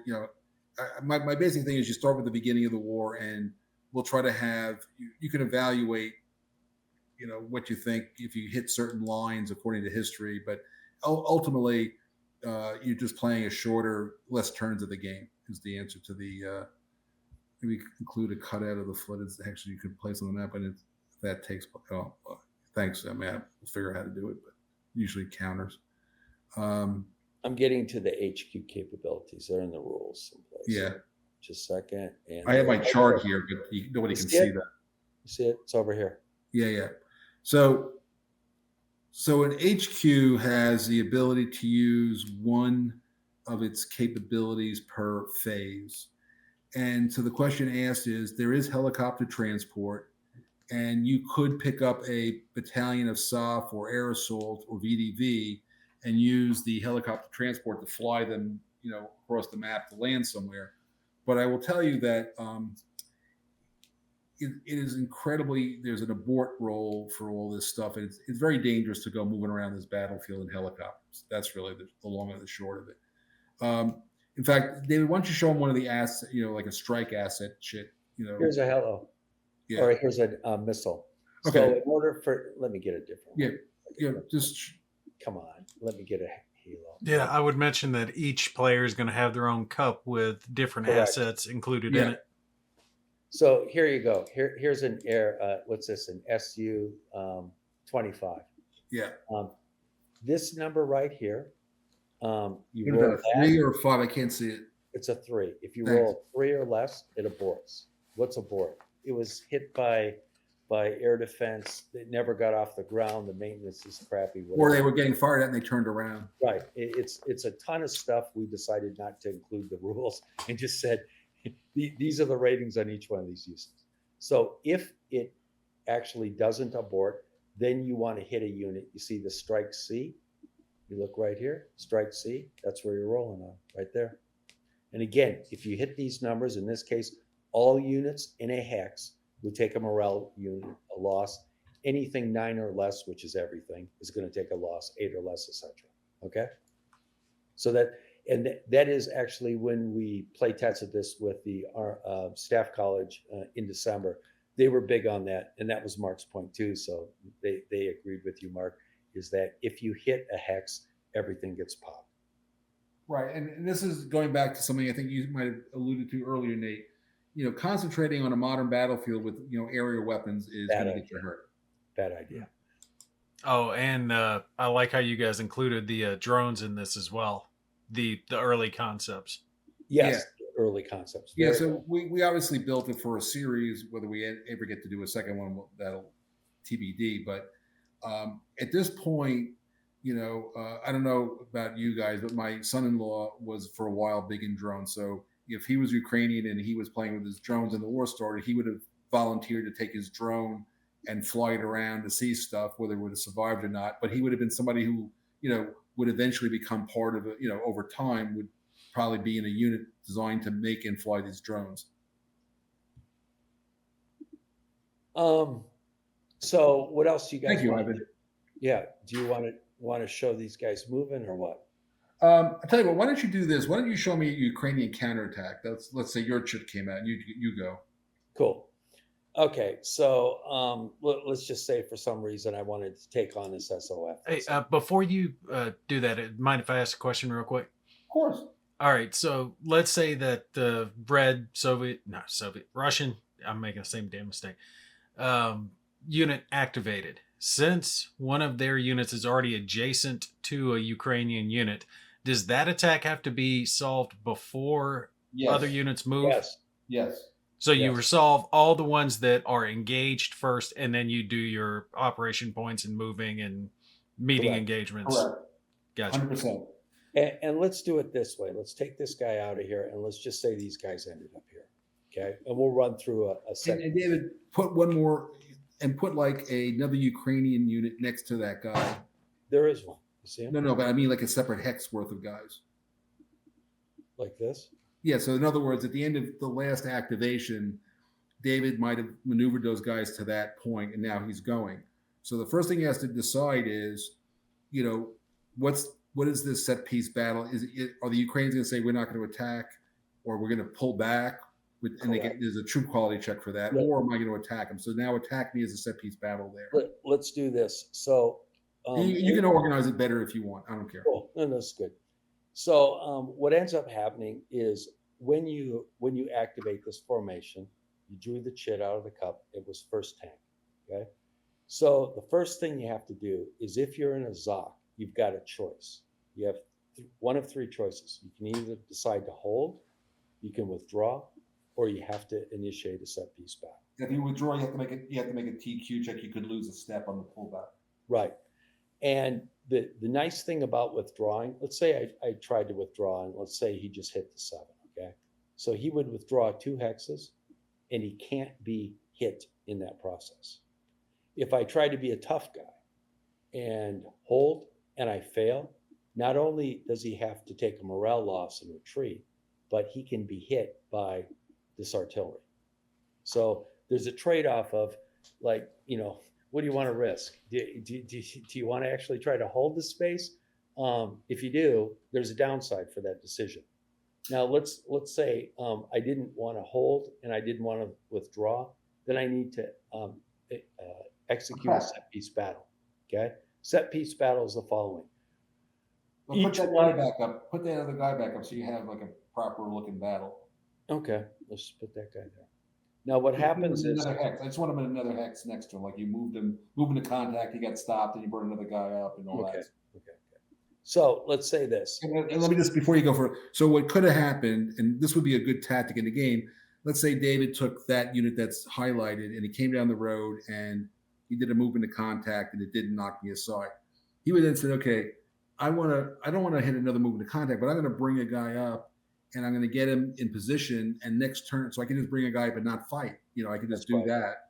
And now in the next activation, now I'm set up for a bigger battle. You catch that? And or you force the other player to make that decision. Yeah, exactly. I mean, Now, all of the above. I've got a question about that because I've read over this part and I've read it a couple of times and I couldn't understand exactly the point. I get the 2 Ukrainian hexes, right? Right. See that 4-7 unit up there above it? The one you move to the side? Let's say it was actually in that hex. Does it also... No, not in the attack hex. The one it's in now. Oh, yeah. So now it has to be, you can't ignore people. Yeah. Can it support since it's adjacent to the hex being attacked? It has the there's a reaction move. Yeah. You'll see. There's a possible reaction move. If it was from the same formation. So get this guy out of here because obviously, grab one from the same formation to illustrate the point I'm trying to make. Yeah, let's do this. Let's take this guy right there. Okay? Yeah. This guy that's what can I'm asking. react in because he's not in a zone of control and he's within 2 hexes. So he theoretically could come in here, but he can't because, as we remember, the stacking for woods is 4 units, 2 may be large. Yeah, there's no room for him to go. And we take a very hardcore view of stacking. In a lot of games, you can move through stuff. You can't do that in this game. Stacking is enforced at all times. Okay? And that was to simulate with us. We used to have some rules Mark and I did for road jams and all that crap. And we just said, take that half a page or page out and kill those rules. And let's just enforce stacking at all times. So they can only reinforce if they can move into the hex being attacked? That's right. Yeah, in fact, do this, David. Take one of those guys out of the hex, so it's just one guy in artillery, then you can show a reaction. Yeah, just do that. So he reacts. Yeah. Okay. So then what happens is the following. So we're going to have a set piece battle here. Okay. And what happens is everybody that's involved has to take a morale test. Everybody. Okay. So let's do the Russians first, and let's assume there's no modifiers, which is and one other thing, and also David's allowed to throw in a lot more artillery now. Right. Let's assume that I had another artillery I was going to toss in, this guy right here.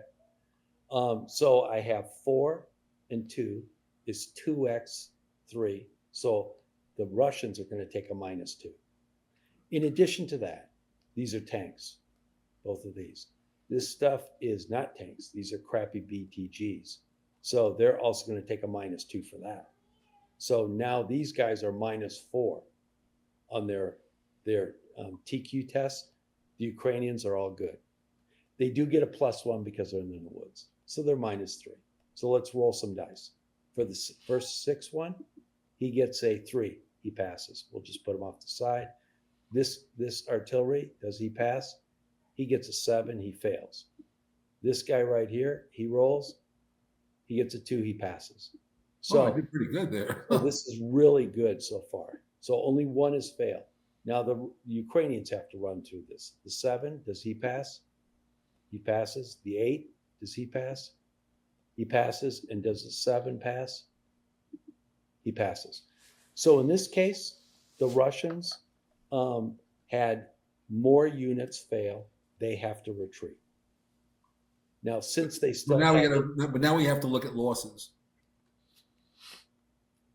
Remember, you have to look at the pass and fail measures. Correct. There's another table that we would go through then to look at that. Why don't you bring it up though? When we bring it up though, I think it's good. Meeting engagement. Just a second. This is easier, by the way, with paper. You know, like you have the chart right there. Okay, components, current tables, set piece. Where's my? I'm looking for mine sitting here somewhere. Where is it? It's right here. No, I'm actually holding paper in my hand. You Right. can't see it. I got the table now. So, defender attacker had less failed TQ or units than the defender. Right. The odds were about 1-1. I'm not even going to look. So, a slight. What happens in a slight? Any defending units that fail to TQ must. Let's see. Defender. Yes. Yes, that's right. Slight. Any defending units that fail to TQ must retreat. Those that passing hold the hex. So this guy bugs out. These guys hold. And what else do we got? I think that's it. Minimum losses. Both sides must take 1 step loss from the lead. So that guy, we'll say he was the lead. He flips. This guy flips. They both have to take a step loss. There we go. And So basically, that was like a stalemate. Basically, that's it. That's how it ends. but now that that's happened, going back to Nate's point, now the rest of the Ukrainian guys who are not those guys can now maneuver on the flanks and do whatever they want to do now. And So there the are activation is not done. That's just a set piece battle part. Now he still has op points with those other guys, and they can maneuver and do whatever. and it is a good thing to do because there are flanking and rear attack bonuses. That's right. Exactly. That's exactly right. Yeah, there's other bonuses we didn't run you through where if a unit is hit from 2 non-adjacent hexes like this, say Then you get the flank. And that goes back to the original concept of analysis agency is anytime a unit feels like its flank is being turned, that is a detriment to their sense of battle. What we've also found in play testing, I'd say generally you're going to have 1 at the very most set piece battles a turn. It's going to be a lot of maneuver until later in the game. Later in the game, all the units are smashed up against each other. Then you'll have more set piece battles. Yes, you're right, Ivan. Yeah, and we were just running through a demo. He could have thrown in a shit ton more artillery and he also could have thrown in helicopters and strikes and all that kind of stuff. Correct. I could have said that's the assets they were mentioning earlier. That's right. We're just running through a demo, but yeah, Yep. don't interpret this as like the best way to run this attack. We're just trying to show you how it works. That's right. What we probably would have done is before we started the set piece battle is called in a couple assets from the Ukrainians, and we would have tried to get the strike off, and we would have tried to probably get the strike off, and that would have disrupted these guys and made their morale even lower. Now, what was your thought behind doing the random draw for assets instead of being able to choose what you employed? Yeah, so Go ahead. the issue is the U.S. military that you were a proud member of has got a capability that is just not resident in most of these countries. In other words, the Air Force guys and the Russian Air Force doesn't really talk to the Russian Army, and the helicopters are being run by. There's a lot of departmental. They're not very good at the joint stuff, and so in this particular battle, you don't get to pick because it's whatever's available that they could get their hands on. Thank you, Bob. So it is showing you the fact that you don't have that level of coordination that you're used to in the United States military. Okay, for me, that wasn't making sense. I'm like, we know exactly what we're calling in. Yeah, but again, It's not the Russians. Other forces are very siloed off, not like the U.S. Yeah, The Russians would call up, believing they could call up. First of all, they'd have to call up headquarters for their. Again, they don't use brigades, but they use the equivalent of them. They call them armies. So they call up the army and say, "Hey, we need some support." And as Mark said, then they got to call the Air Force, and those two guys don't get along. And he would say, "You'll take what I'll give you," right? As opposed to, "Here's my request for an A-10 at this point." That doesn't work that way. Okay, fair enough. But if this was a U.S. situation, yeah, then you would have the ability to say, I'm going to use this helicopter in this unit. That would be a different. That's how you could show different levels of coordination without a lot of rules. Also, then sitting when you play the game, you have something each Oh, side. and one other thing. And remember, this was again. You have to remember, this is the first 3 days, first 3 months of a war, where the Ukrainians, they're veteran, but they didn't quite believe this was going to happen, and it happened. The Russians, a lot of the Russian units didn't even know where they were and where they were going, so they were confused. And so the natural level of like a highly coordinated U.S. joint operation between the Navy and the Air Force and the Marine Corps and the Army, that ain't what's going on here. And that's why you pull the assets randomly.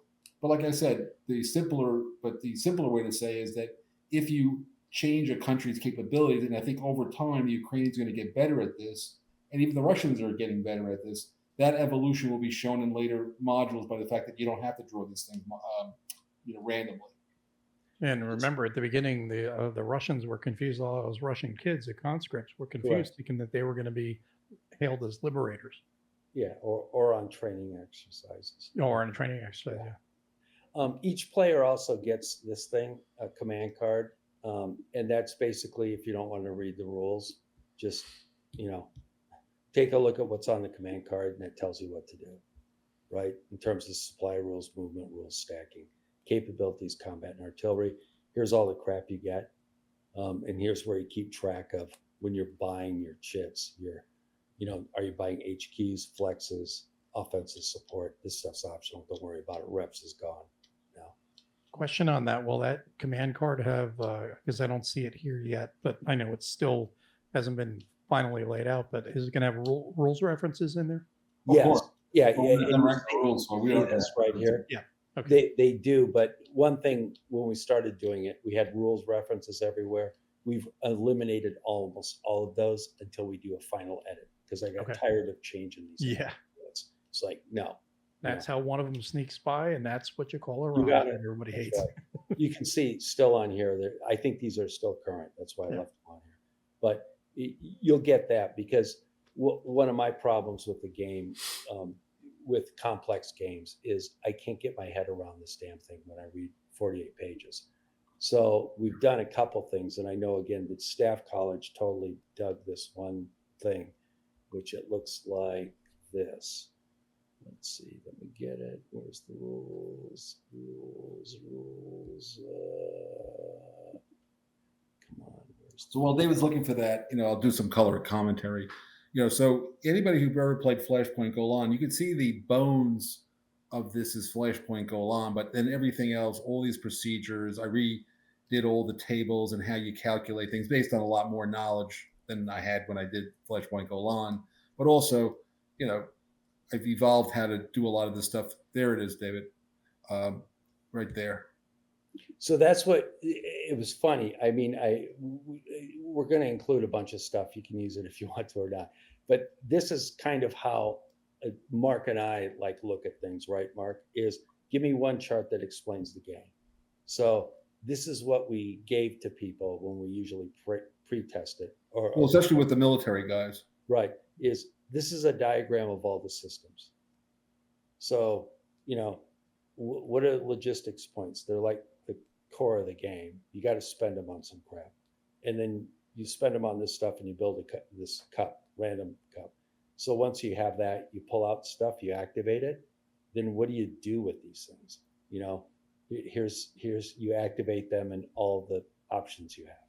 So that's another way. I would say there's a number of ways. I totally detest rule books. So this is one way that I process. In fact, I would garner that the second rule book he ever read, first one he ever read was the one he wrote for Triumph of Chaos, and the second one he ever read was this one.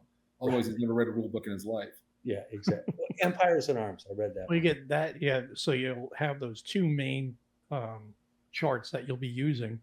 You can just do that into like a fold out where one's on the top, one's on the bottom. Totally. And then the other thing, now can I show the bots? Yes. Okay. So now so David's actually done something which to me is quite profound for somebody who's 70 years old. He's got the rules, and of course we'll we'll give it. The bot has learned the rules. So, David, why don't you ask the bot a question? There we go. So there's two bots. One is on the rules, and the other one is research. And on the research, what we've done. Now, do the rules first. Okay. There we go. Let's see. Okay, so let's go like this. How do you move a unit in Defiance?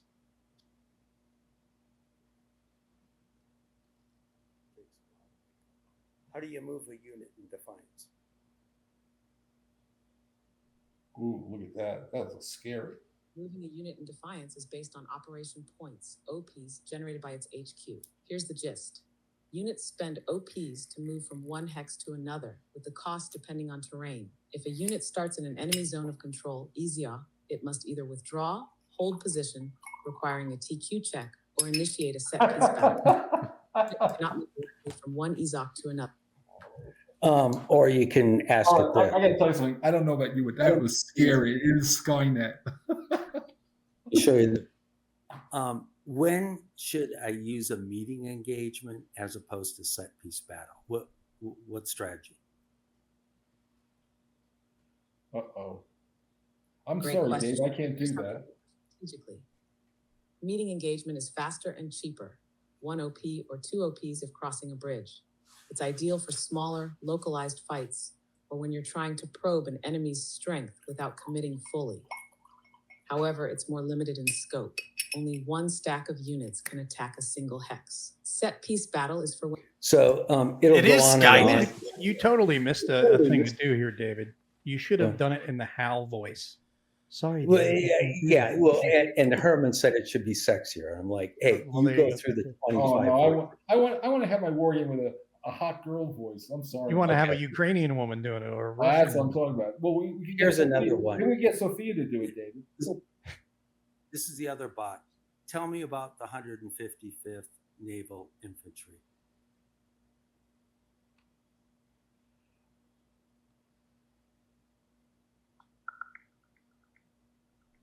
Uh-oh. The 155th Naval Infantry Brigade is one of Russia's elite amphibious assault units, part of the Pacific Fleet. Historically trained for amphibious operations, the brigade has been heavily utilized in land combat during the ongoing conflict in Ukraine. In early 2022, the unit played a notable role in operations in southern Ukraine, particularly around Mariupol. However, reports indicate it suffered significant losses during assaults due to tactical missteps, insufficient coordination. Oh wait, you was about to say insufficient coordination, Nate. The No. 155th also fought close to Kyiv, right? Yeah. I like this one. Yes, the 155th Naval Infantry Brigade was involved in operations near Kyiv during the early stages of the invasion in February and March 20. So my point is, after having worked with this damn thing, you obviously you can teach it and load in other stuff. The research in here that we've loaded in is only PDFs and research from sources we trust, like ISW and a million other things, and it's walled off from the internet. So you could post something someplace tonight, it will never touch this particular bot. This is only bot that Mark and I have went through and said these sources we trust, and so therefore that's what the learning the model runs off of. So it's not going on the internet. It's only going from what database that we gave it. Correct. Yeah, I see this as like the wave of tomorrow, because this is the only second time I've seen a publisher designer come up with an AI to go along with their rulebook to make it easier to use.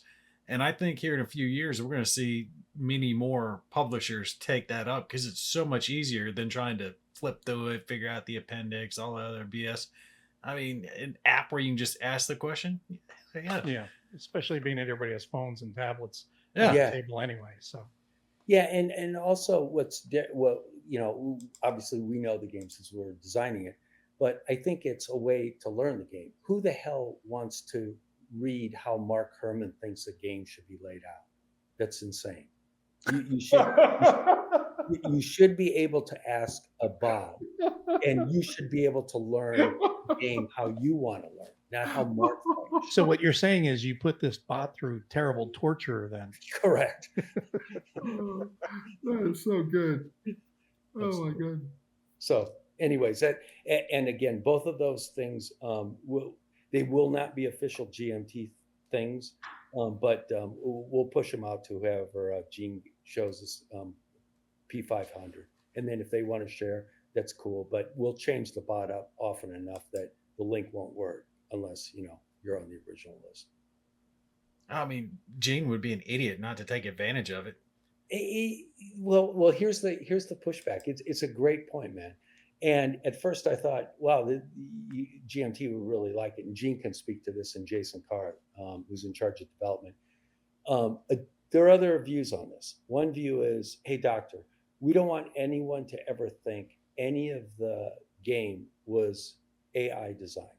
This should be Mark Herman designed or doctor designed. And I thought, that's a legitimate point. So we don't want to be formally associated, but we know that you and Herman do your own thing anyway. So if you offer it, you offer it. Well, so, AI is a hot topic right now in gaming, especially where people are complaining about AI created art and things like that. But correct, like it or not, AI is here to stay. It's part of our world. Actually, I got to admit something to you, Mo, and I'm really sorry, but after 70 years, I have to tell the truth. I'm really a Cylon. It's about time you finally told the truth. That's why you always play Battlestar Galactica. That's right.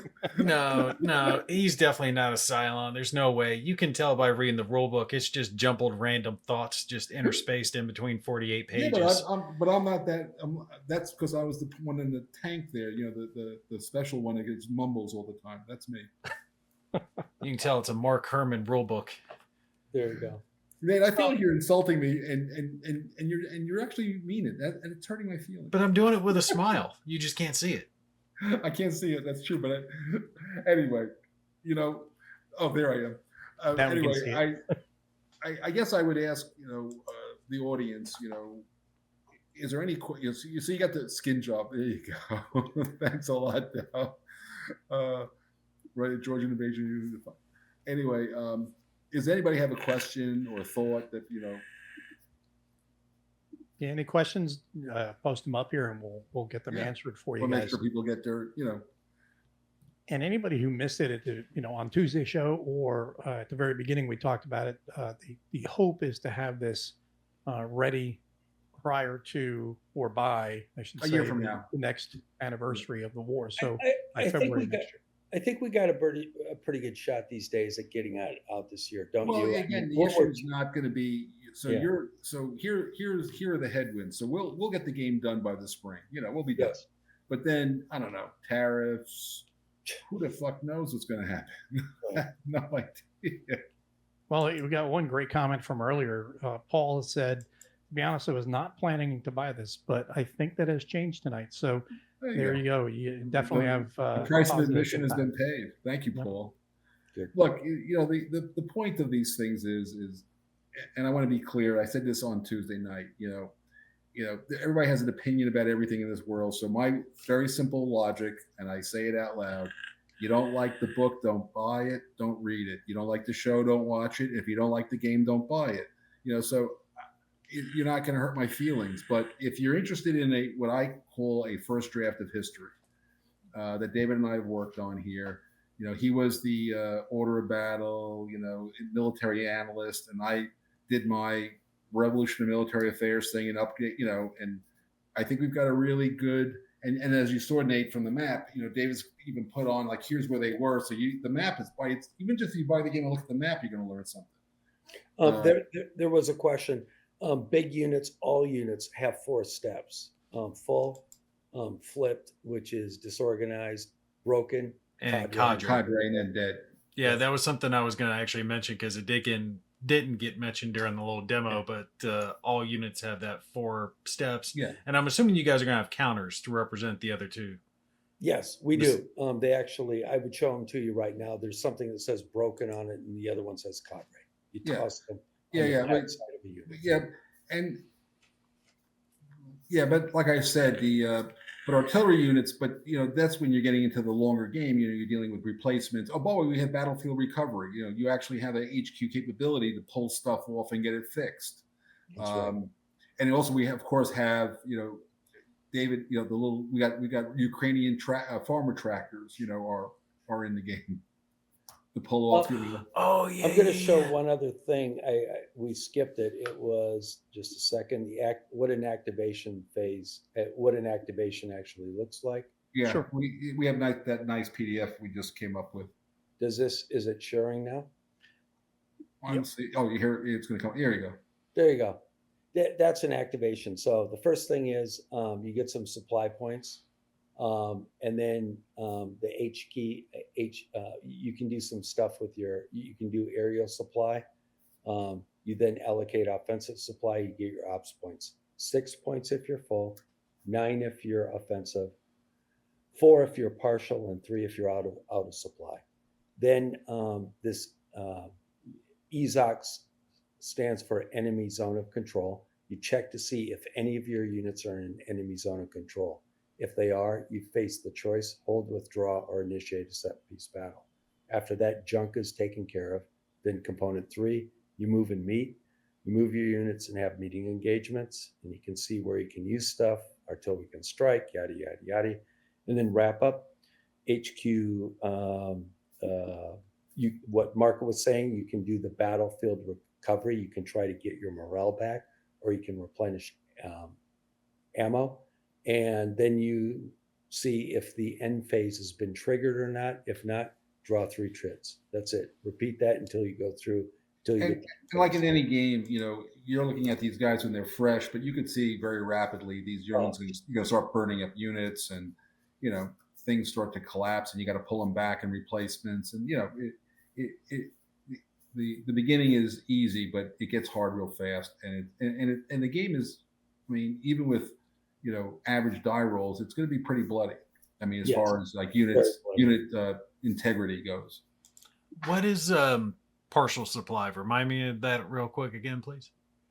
Essentially, you can draw a supply line of any length back to an HQ, to a GHQ. In order to get full supply, you've got to be within the command range of an HQ. And down roads. Yeah. Okay, so if you're not in range of your HQ, but the HQ is in range. Okay, gotcha. Yeah. Yep, that's right.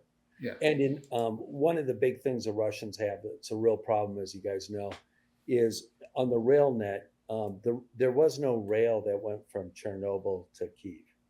None. There was on the east side of the reservoir, which goes from Chernihiv into Kyiv. Since but Chernihiv never fell. It never fell, so they could never do a rail net. And you guys have, I'm sure you're real familiar. There were some great articles. There's been a ton of them about the logistics problems of the Russian army. They're really a rail-bound army, 100%. If they're not within 50 kilometers of a railhead, they're crap. So because of that, it was almost impossible. And as I mentioned on, was it Tuesday? Was it Tuesday? Yeah. Yeah.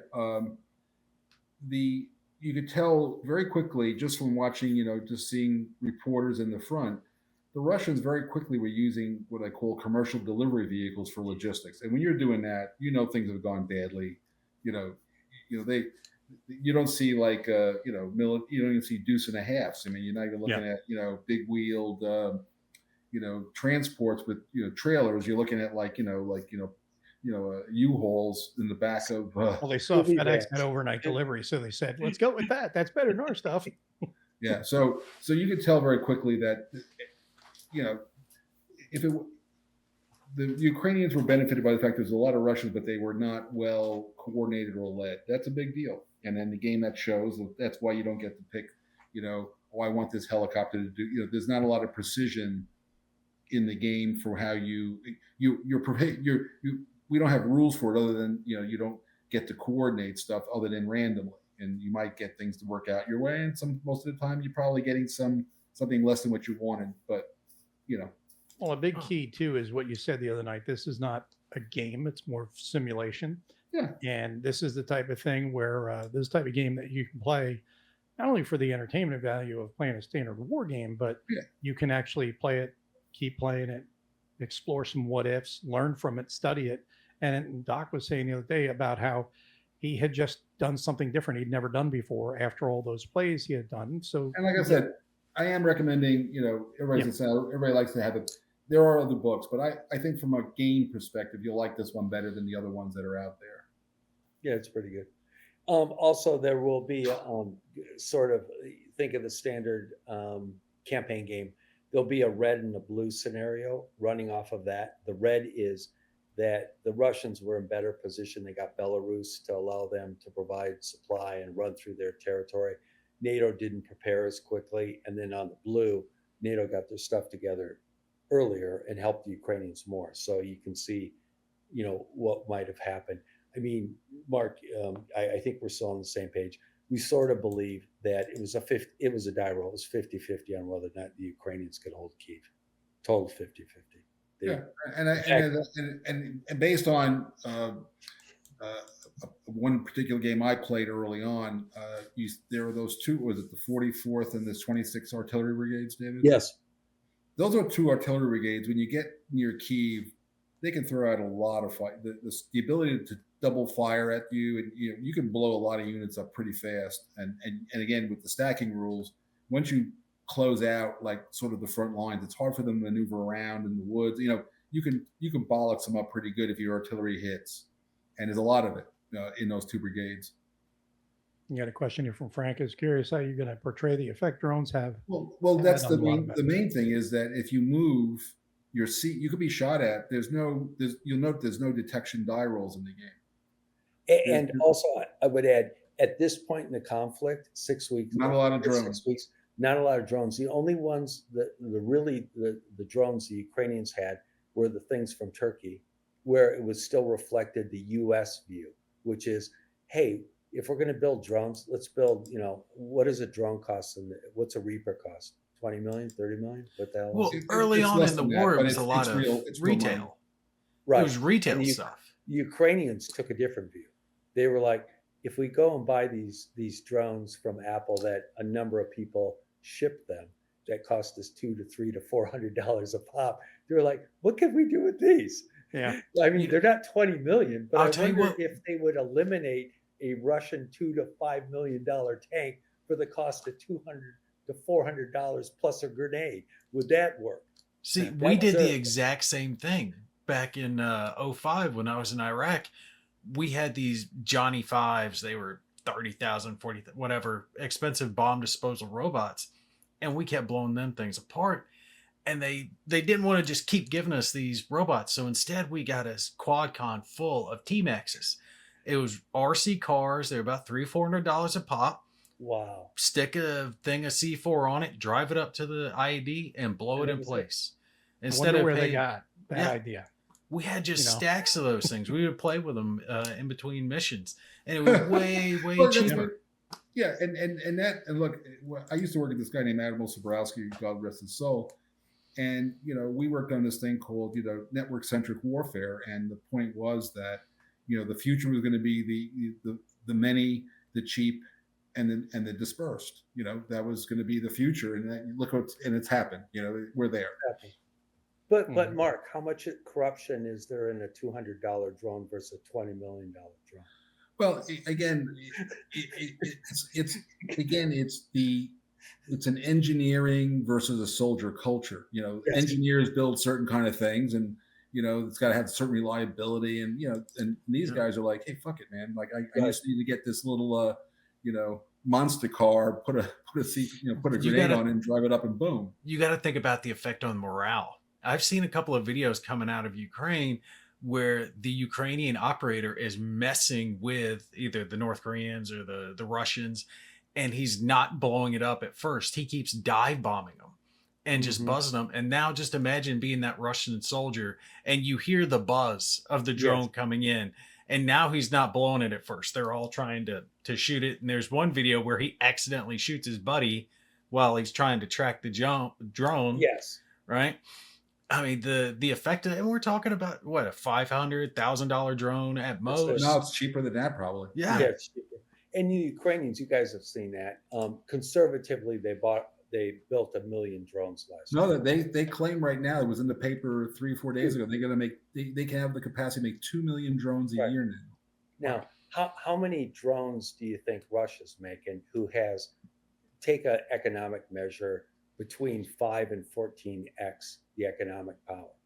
Well, They're not making 2 million. yeah, but That's see, but it also goes down to, as I said, historically, a military is a expression of the economy that created it. So go back to Roman days. Romans were not particularly good horsemen, but they got the Numidians. You get mercenaries. You hire capabilities that you don't have. The Ukrainians had a hobbyist drone culture that they've grown. The Russians don't have that. Correct. There's not the Russians weren't letting people fly drones around fucking Russia during in a police state. So you don't have that, cadre of just, creative people. And this economy does have that. We have a lot of, look what's going on in New Jersey. I don't know. Everybody was freaking out about these drones in New Jersey. Well, somebody was flying something. I don't know. Yeah. And I'd say in my real life, I've used, and my companies have used lots of Ukrainian techno, groups and companies. That's their thing. That's just, they're crazy about that. It probably maybe it comes originally from a farm culture, because I'm a farm boy too back in the day. You fix the tractor with what you got. You don't actually send an order to Mark Herman and say, could you please approve the tractor design? I saw do that. A million years ago, I saw a National Geographic show, and these guys, they were doing something out in the Mongolia. They're out in the desert, and the engine blows a gasket, right? And so these two Mongolian guys take Frosted Flakes boxes of cardboard, stack them up, and they cut them out in the shape of the gasket, and they put it in there, and they bolt it down, and it works. Frosted Flakes, Tony Tiger, they just add layers of cardboard. They made gaskets, and they, now it wasn't going to last, 100,000 miles, but they got them to the next town. The engine worked, I also just saw that Ivan put something up. Ivan, First Minnesota. He play tested our game, Mark. Him and Dan Frick. First Minnesota's been doing an incredible job play testing our game. They have a bunch of hardcore war gamers. I think Ivan will pop in. Yeah, I believe he's someone that plays that ridiculous Vietnam game, you and Carp's game. Well, wait, I was just the publisher. Played the whole thing. These guys are nuts. Well, believe it or not, so you guys know who Tony Curtis is from GMT? Mm-hmm. Tony Curtis was my playtester, one of my playtesters at Victory Games. He played the Vietnam campaign game twice, and every single move handwritten on a piece of paper. Wow! Each playthrough was like a small book. That was our playtest results from Tony Curtis. And I was like, and I remember reading, there's a point where, you're going through this playtest report, and it's literally as long as a book. Every single, I moved the counter from this hex to this hex to this hex. This is the die rolls. It was crazy. So, something else, shouting out Bob Malcolmson, Matt Hesse, all these, Ellen Carlson, all these guys from First Minnesota. And Bob Heinzman, by the way, the colonel is. I'm going to get to Heinzman. So Heinzman's a developer on the game, and that has been incredibly useful to have Heinzman, who's. Is that right?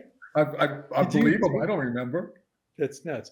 Heinzman. Remember, that was the period of the SASC, right? The self-addressed self-envelope. And wasn't that also that back then it was you have to ask the question in a yes/no answer? Yes, no. Yeah, well, that was think about it. That it was we tried, but it is what it is. So Heinzman, Apache helicopter pilot and other stuff. He's been incredibly. There he is, blushing. He's blushing. That's good. He's been incredibly helpful. He hasn't been in the game in the last 20 years, but he still has been very helpful to say no, Herman and Doctor, it doesn't work like that. I think his last frame of reference is Gulf War. Wasn't he Gulf Strike guy, Mark? What's that now? Wasn't Heinzman will ping on? Wasn't he? He was Gulf War, Gulf Strike stuff, right? I wish I could. You got to look at it. There we go. Retired in '97. What was the last conflict you were in, Heinzman? Was it 91, 92? When was it? Yeah, it would have to be Gulf War. There we go. Yeah, 91, 92, 93. Absolutely. With Was that Storm and Norm and all that stuff? Yep. Yeah. Yep. So so he's provided a lot of good advice when we simulate stuff. It's like, it doesn't work like that crap. And yeah, I wasn't going to mention that, Heinzman, but yeah, besides the Apache helicopter pilot, you did some other stuff for the good guys. There we go. So no, I did already a last call for questions. There were no questions. So I do want to see a show of hands real quick from anybody in the audience. After seeing this, if you hadn't already joined in the P500, I see your hand, Gimpy. But I want to see from the audience, I said. I'll push it. I'll mute you. Who's going to go ahead and join in on the P500? Who's, got a different opinion of the game now? I know we already saw that from Paul. We don't need Who that. else? It's fine. No, I'm just curious myself. See if anybody has gotten into it or gotten a different opinion of it after seeing it in action. They unsubscribed from the P500. Fango Wolf, you don't want it. It's going to be way too hard for you. Don't do it. Don't buy it. I think Fango even went and bought Pacific War after he told him directly not to. I keep telling him. I keep saying, don't do it. You're going to be unhappy. I promise you. You're going to be unhappy. Don't do it.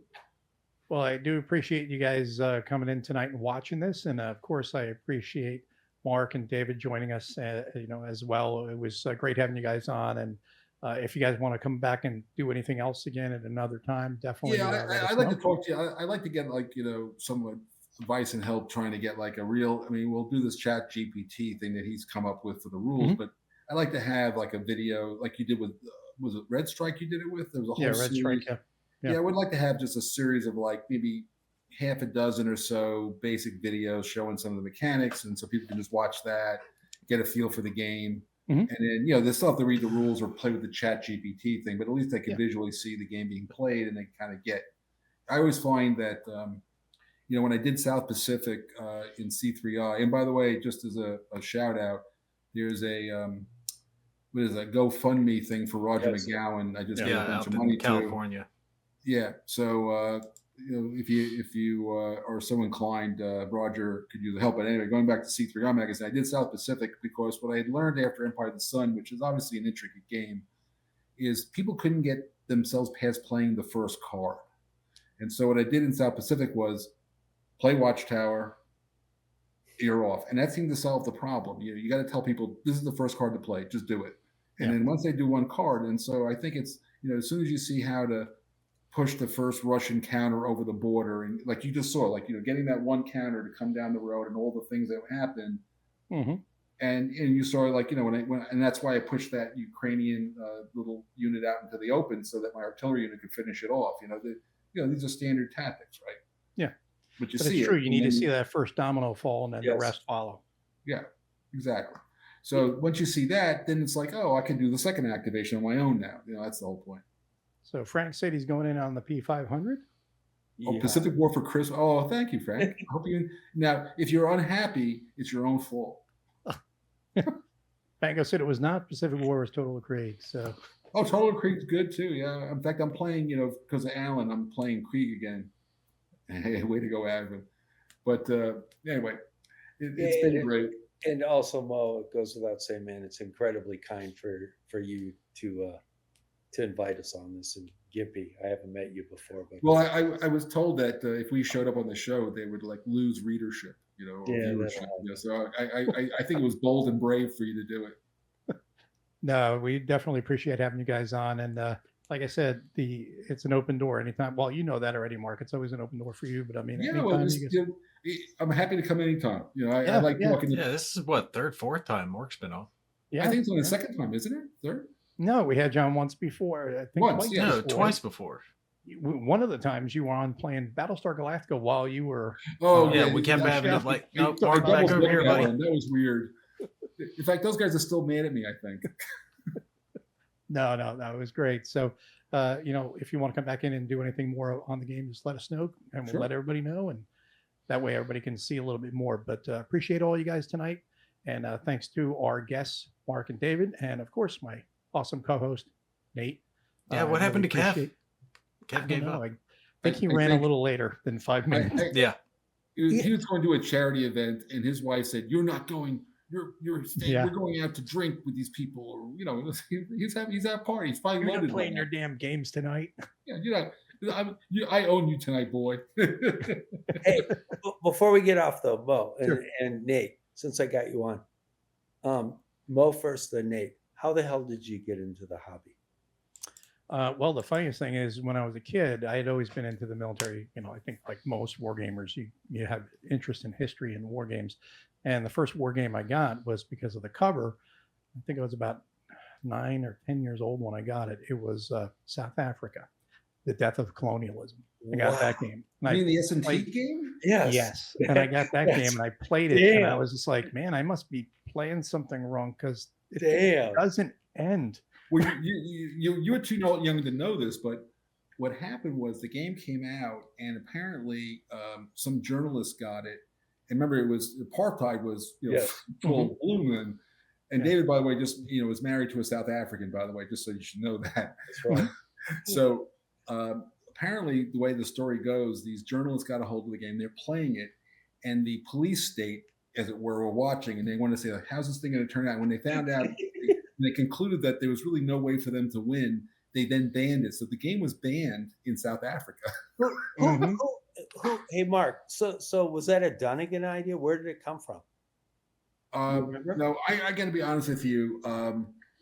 It's like everything. Somebody fed it back. I don't know who, but who did the game? I didn't even remember Hardy, anymore. wasn't it? Irad Hardy? Was it Hardy? Oh, it was Irad Hardy. Yeah. So Irad would have fed back it in S&T. People said, "Oh yeah, I want to see that," and then Irad did it. Irad was, God rest his soul. He was a brilliant designer and a great mentor to me. I mean, I remember the first game I ever did, October War, he was technically the designer, and I was my first game, and he was spectacular. I mean, I don't know any way to say it. That wasn't a game. I know that SPI again. I mean, Mo and Nate. It's an unbelievable history between sci-fi, the U.S. military, and SPI and Avalon Hill. There's an incredible link there. This wasn't a request from the South Africans. This one, no, definitely not. No, this was something that Irad or Dunnigan must have cooked it up, and they fed it back, and it went, and then they did it. Cool. And Bob says, and I hung around. Yeah, even after playing that game, I hung around. And what's funnier is, a couple of years ago, I went and got a copy of it because I was like, you know what? I want to revisit that game and see now if. How is it, Bob? Is it any good? How is it? It just goes on until you lose, until you quit or lose. Yeah. But I want to revisit it again just to see if I can change up maybe some of the victory conditions in a way to where there is actually a point where South Africa could technically win if they survive a certain amount of turns or whatever. I think the fix was in. Get White Tribe by Ben Madison. It's a solitaire game on Rhodesia. It's fantastic. Got that. That's another conflict I'd love to see someone do, like an Angola type of game, because that engine I think would be fantastic for dealing with the Rhodesia. Who did Angola again? That's an odd one, right? Where that came from? The brothers. The brothers. That was by MMP. MMP puts it out, but help me out in the audience. I can't think of. And that game also has a weird space in our hobby that everyone I run into loves the game. I've played it.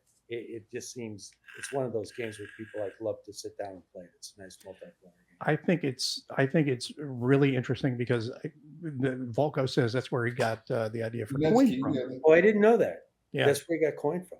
Yeah, that kind of birthed everything for it, and I think that's actually a great coin game because it's actually you have to play your cards in a certain order. Well, you got to select the order you want to play them.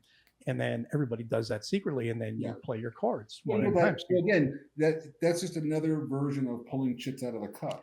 Exactly, exactly. But you're trying to stack the deck technically to do it the way you want to. Well, that's how his levy and campaign works. You get to put your activations in the order you want them in. He tells you that. I mean, we got to give that another shot. Nate, what was your first? Nate, what was yours?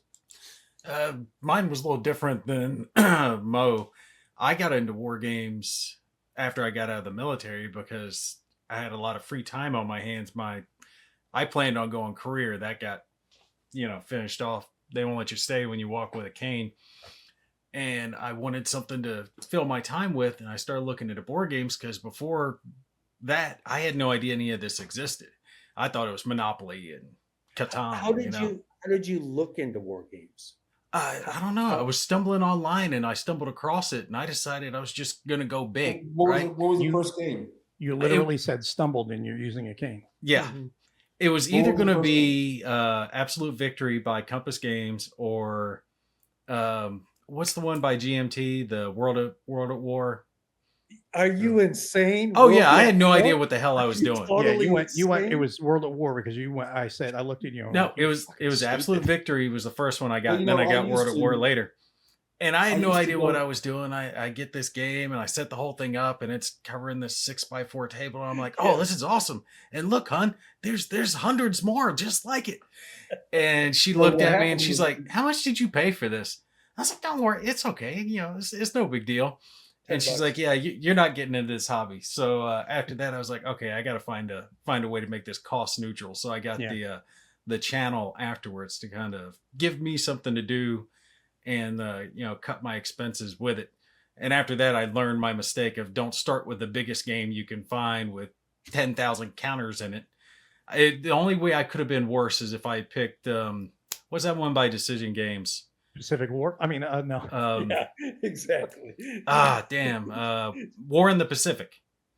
Oh my close. God. No. That's the only way I could have been worse with what I picked. After that, I started making smarter choices about Well, the I will tell first you games. that when after we went into Iraq, I had from all the years I had boxes of stuff in a storage unit, and so there was this colonel who was doing work down at Walter Reed, and so I used to send down like every week like a box of 6 games, and the guys who they were in rehab and all that, and they were having a great, they just would literally, they had no barrier to entry. They hand them a box, go, fuck it. And they just start punching out counters, putting maps out and throwing things down and looking at the rules.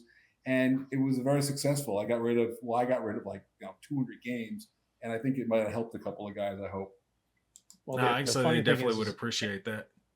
Huh? Yeah. They would definitely appreciate you guys doing They that. did. They wrote me in. I got nice letters. I Have mean, we it was. done anything like that lately, Herman? I mean, we've done stuff before, but we haven't really done anything like that with any of the Veterans Administration or anything else lately. Right? Well, the point is it was, I had a retired Army colonel who had you can't just roll into Walter Reed, so he was a guy who, he was, Vietnam veteran, colonel, had every fucking medal in the world, and he was very well respected in that particular community. So he had walk-in privileges, and so he was able to make that happen. I couldn't. You got to have somebody on who's got that kind of juice to make that happen. Yeah, it's the guys you're going to find there are not just run-of-the-mill guys. These are like some badly injured guys. A friend of mine, he got hit by the same thing that hit me, and it got him worse. He lost both his legs and part of both of his hands, and he's had to recover ever since. So, every little bit helps. But to his credit, he's got a really good outlook on life because he was always a real short guy. We're talking like 5'2". But because he lost his legs, he was like, hey, since you're giving me new ones anyway, can you make it a little taller? Boost my height a God little bit? bless that guy. They gave him 6 inches. Absolutely. He's something like 5'8", 5'9" now. That's beautiful. With the That's a great prosthetics. story, man. Well, Happy as he could be. I appreciate Shit. I appreciate everything you did, Nate. But like I said, we're happy to do like I give money and do what I can. But the thing that happened for me is I'm as old as you can be and be too young for Vietnam, because as I turned 18, the war ended, and finished college, and they weren't really recruiting anymore because the military was getting smaller, and so it was just like not the right time. I tried to fly jets for the Marine Corps, but my eyes suck, so they said no, and I said, if I'm not going to fly jets, I don't want to join. I wanted to fly. Yeah, I was right there at the cutoff because I originally wanted to go pilot, and my eyesight wasn't great. 20/20, but 20/80 on the left one. Well, no, my problem was depth perception was my problem. They now allow LASIK eye surgery. They Oh. didn't back then, back Wow. in my time frame. But now they're allow guys to get it because I mean it's improved, newer techniques, and they know like the G forces aren't going to cause the guy's eyes to just like pop. You know, they were Well, worried also, about that surgery didn't exist when I was. I mean, that didn't Yeah. exist. Yeah. That wasn't even an option. Were you so you must have been draft eligible for Vietnam. I have my draft card, yes. Wow. Damn. But in the lottery, I was well. First off, I turned 18 and they signed the peace accord. There was no more war. Yeah. I turned 18 in November of 1972, and they signed the peace accord like February 1st of 73. But you went to college though, right? In college, I was in college when it happened. Yes. yeah, it gave you an exemption, didn't it, from the draft? The exemptions were gone at that point. There were no exemptions for college after. I don't know what year they got rid of it. I had no exemptions. No, they got rid of that somewhere in the right after TED, like somewhere at 69 or 70. They got rid of all exemptions. So when you were 17, was it something that you were like thinking about? If they drafted me, I would just want it gone. That's all. Shiest. Well, remember, my father was a frogman in the Navy. Right. Everybody in my family fought in World War II. I'll tell you a funny one on that. Every military guy always tells the other guys that they had it worse.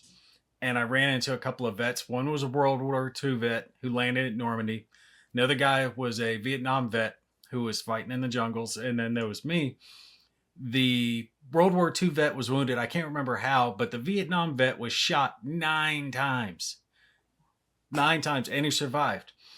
And you've got the three of us standing there like, no, it was worse for you. You were in the jungle where you had to storm the beaches. Well, it was the desert there was nothing. You guys could just, all three of us just sitting there telling each other how they had it worse than, the other guy did. Really, really great guys. So The opposite. just of like back this, in you my start day, telling war stories. you know, What? different? Well, one of the guys I'm still close to, a guy named Charlie Zahosky. He was a Crusader pilot.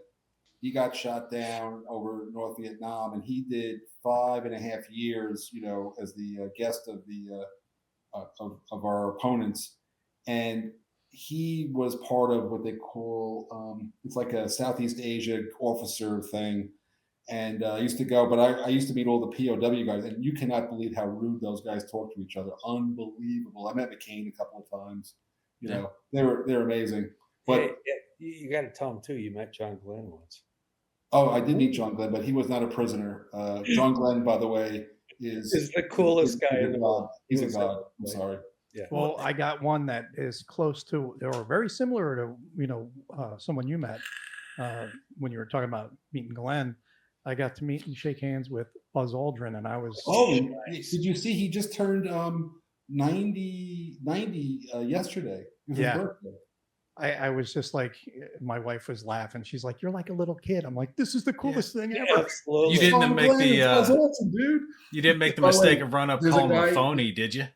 What's that? You ever see that video? This guy runs up to Buzz Aldrin and tells him he's a phony. he punched him in the face. Hell no. Yeah. What? Buzz Yeah, just he punched clacks him him in the once. face. It was awesome. Yeah. I will tell you, when I met Glenn, we were running a war game down in Pennsylvania, a classified war game. Glenn was like representing the Congress. He was in the war game. He was being the Congress. Mm-hmm. And they had us back in the, I was running all the computers and the war game itself back in the chief's mess, like we had to go through the kitchen to get to this room, and I had all my computers up. My guys were in, it was a tiny room, but they were all in there. And Glenn comes in. They said, Senator Glenn liked to talk about how he was on the Armed Forces Committee. He wants to see how you handle personnel in the model. So he came in, and literally, if I'm sitting here, he is literally right there. And for 30 minutes, I'm like, and then, but the best part was when he's leaving the room, because remember, he came through the door, like the door opened this way, he came in that way. As he's leaving the room, he could see behind the door there was a map of Korea, because he had maps all around the world, but the Korea map was behind the door.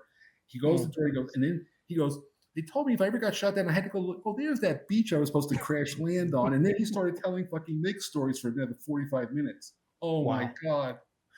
Oh, that's awesome. Now, it was beyond awesome. Mark, if you remember, you did the same thing to me.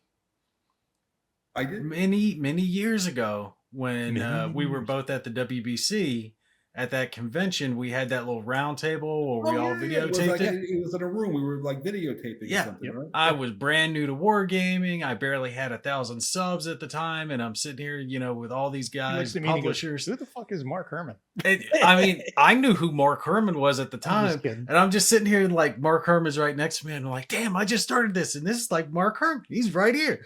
Damn, I've made it. I've done something. I was, just all thank tickled. you. That beyond con, given what you went through, I bet lots of my father worked for Frank Borman. Oh, Yeah, Well, yeah. I think Well, it's like Heinzman's an Borman. old Pan. I He think did. his father's. Yeah.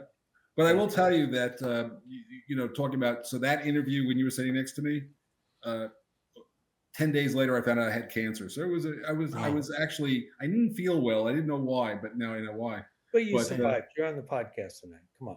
Yeah, no, 6.5 years. I'm past the Yeah, I'll die 'cause of we something, were- but it won't be that. We were showing scars. We were comparing scars at in San Diego that one year. You're like, because I told you about my neck surgeries, and it's like, yeah, I got these 2 slices on my neck, and you're like, hey, I got the one over here, and we're like, hey, Joe, cool, high fiving and stuff like that. Yeah, it's all good.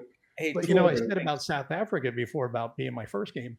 I corrected things in the second game though. I got Tactics 2, which was definitely a much different game than playing. I'll tell you what I would like to do, because I want to be clear.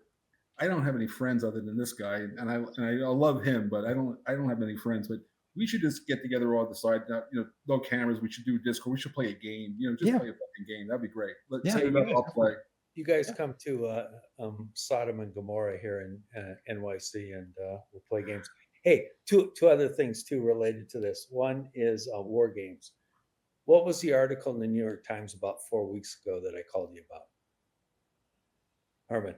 About war games in the New York Times? Yeah, it was New York Times Magazine. It was a war game that Casper.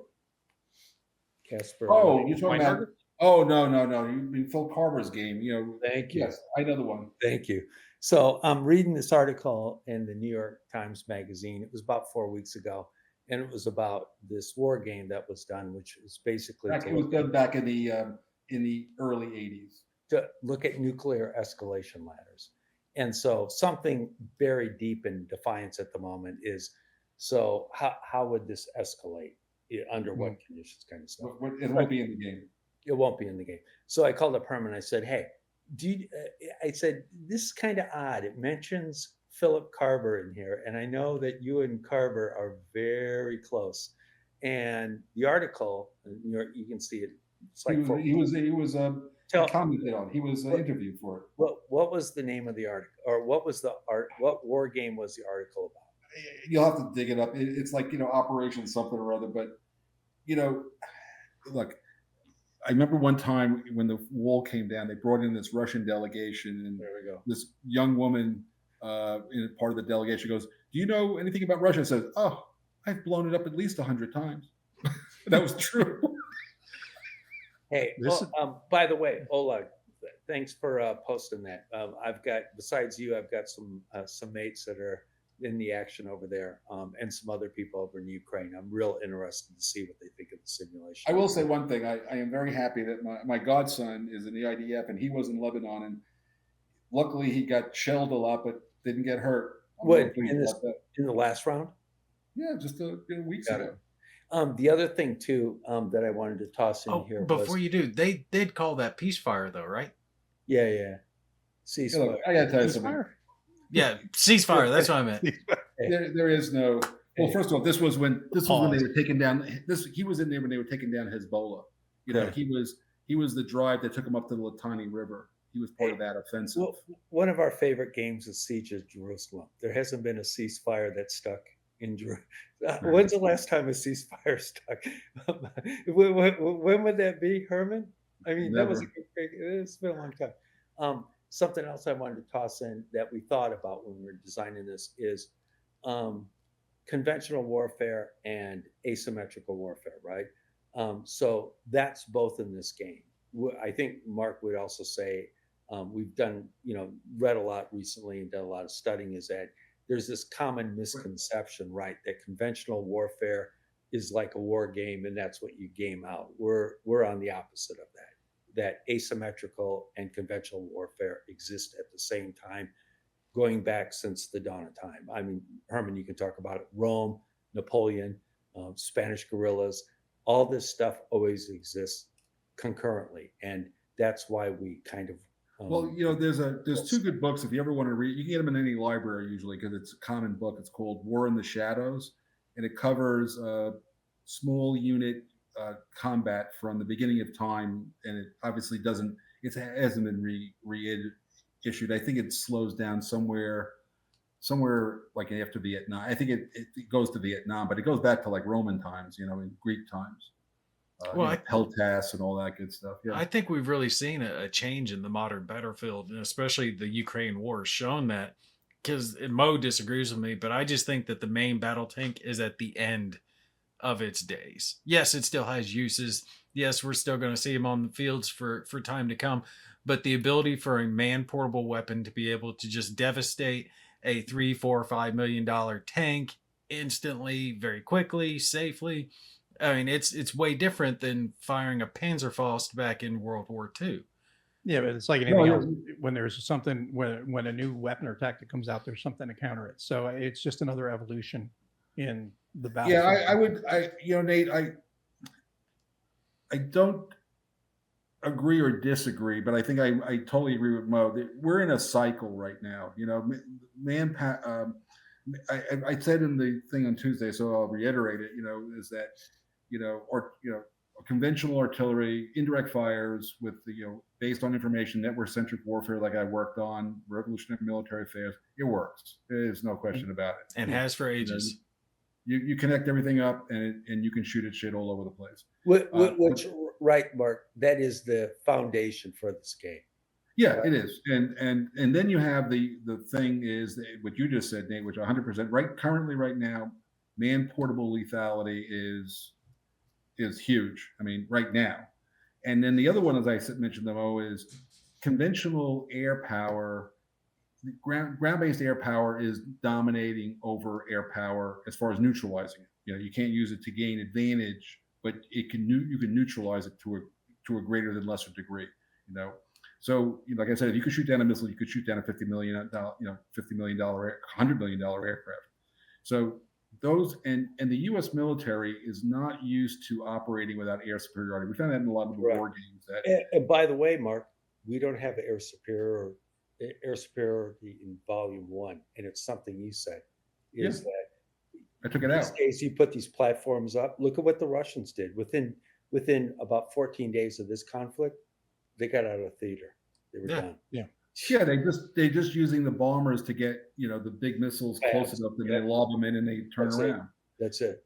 Helicopters even are but the point is that it's a cycle, right? And so main battle tanks right now have a problem. There's no question about it. But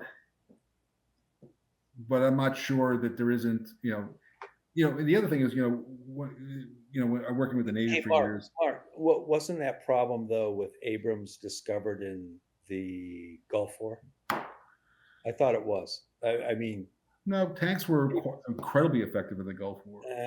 Some people were taking. But they didn't have the lethality. No, they didn't have the lethality, and they also didn't have the close. They couldn't get close. There is more open ground, But that's extremely open ground. So an aircraft carrier. If you try to take an aircraft carrier into the South China Sea with the Chinese shooting at you and the submarines and everything, probably not going to go well, right?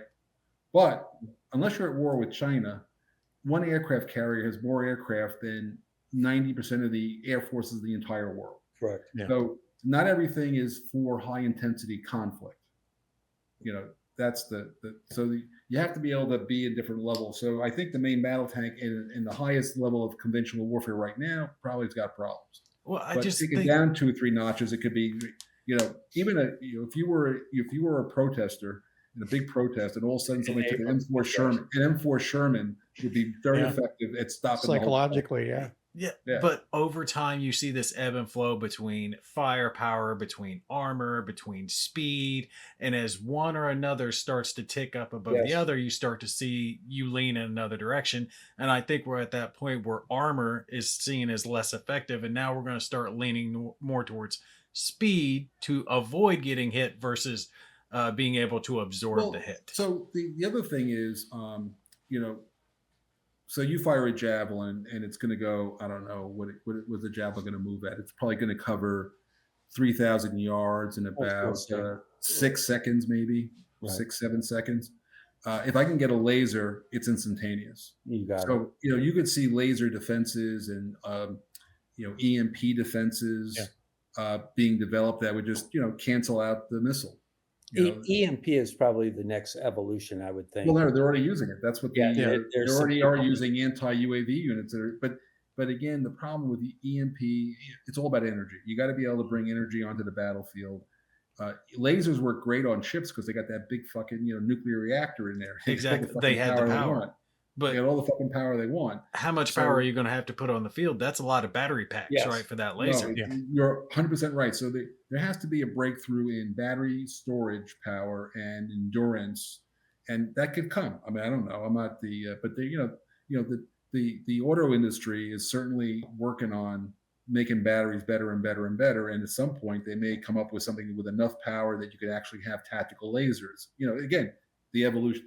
The cycle, but technology will drive. Please let them make laser guns before I die. Well, you know what? One so bad. Then we don't even need tanks. We'll just be using mechs at that point. Zap, zap, zap, zap. Robot with lasers on them.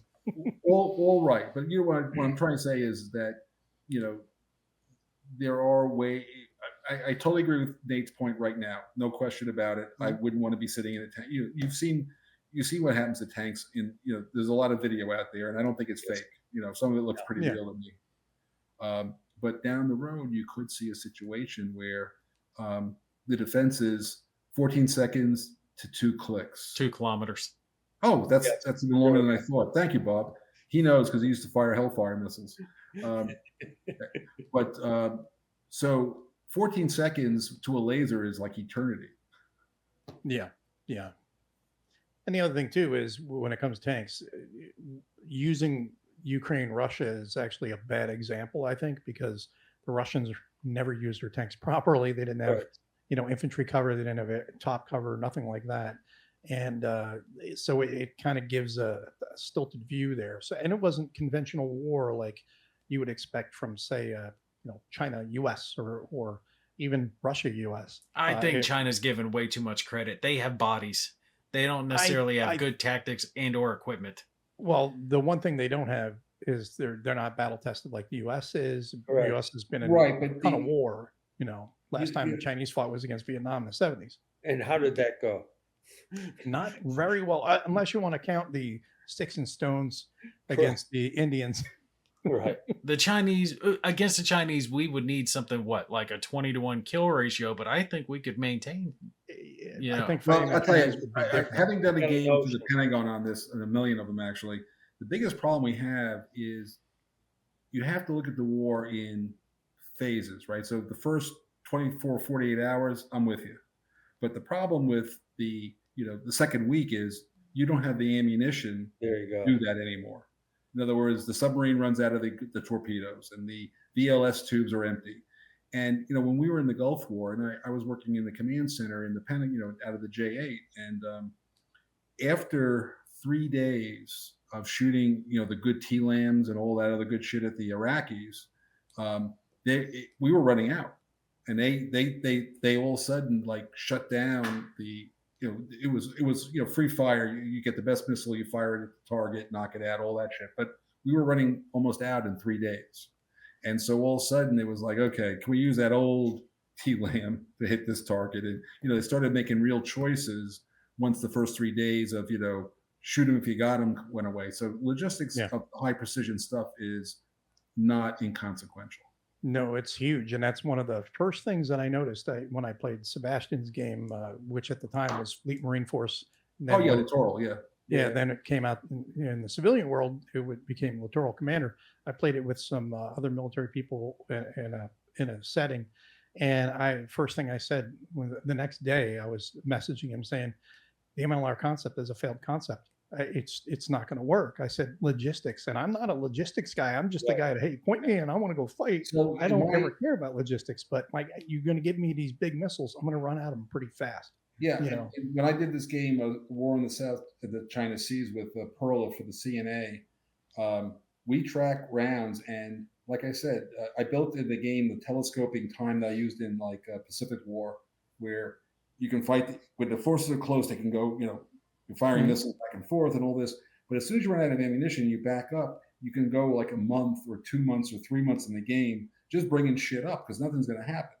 Yeah. And while you're pulling your guys back, and that's why we opened up Darwin. So when you're pulling your guys back to reload, and why we're reloading the VLS tubes in the middle of bad sea states is just impossible. Yeah, he worked on ATOs.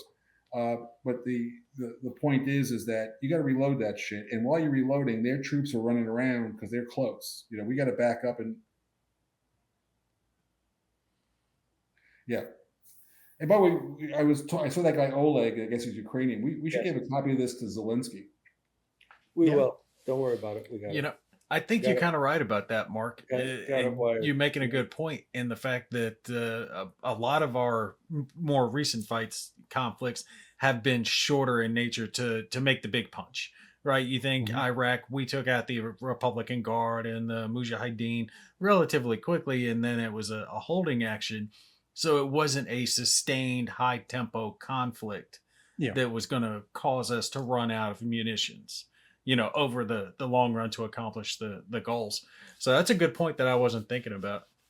Well, even in World War III, the hypothetical World War III stuff, all those games they're expected to be just a couple of weeks. Yeah. And and that, by the way, is not the nature of, big industrial societies could crank up, like we now in the Ukrainian war, they were early in the war, they were spending 8,000 to 12,000 shells a day. Yeah, on a good month, the United States doesn't make 2,000 shells. What does the new plant in Pennsylvania make? I don't know the answer, but that's what we had to do. And also, we were making about 35 javelins a month. They were shooting like 300 a fucking day. Right. Yeah, but this is also peacetime economy. If we switched over to a wartime economy, that's going to be completely different. Fully agree, but remember something. Not only do I have to make it, I got to drag it there. Yes. But see, while that is also our biggest deficit, it's our biggest defense as well, because it is hard as hell to get to us. People can't really attack mainland USA because of the huge seas on either side. One thing I learned in the Pentagon, I learned one thing. Not right now. The Americans fight all our wars are away games. Okay. Yeah. No. The Canadians and the Mexicans get really pissed about these tariffs. We're not going to be fighting. No. Think about this too: is how easy would it be to get platforms? We're war gamers. I think we could solve this problem. How easy would it be to get platforms close to launch a shitload of drones? I think it's incredibly easy. Incredibly easy. Well, not only that, there was I saw a thing recently where they were talking about Transformers, how in I forget the year, 2019 maybe, I think it was, that they had gotten a Transformer in and they found out that there was a Chinese hardware backdoor into it. And are you talking about like Optimus Prime Transformers? Is that what you? Not that real Transformers, power Transformers. Okay, I just wondered where the hell you were going with that. Since that time, we've bought 462 more of those that are in our infrastructure. Yeah. So that's one way that they can easily infiltrate and stay over there. Not to mention the fact that they keep letting them buy all the farmland around all of our major military installations. What politician's great idea was that? There's a whole bunch of issues with that. We're infiltrated already. If you're worried about the national security of the United States, you should be. Yeah. Mm-hmm.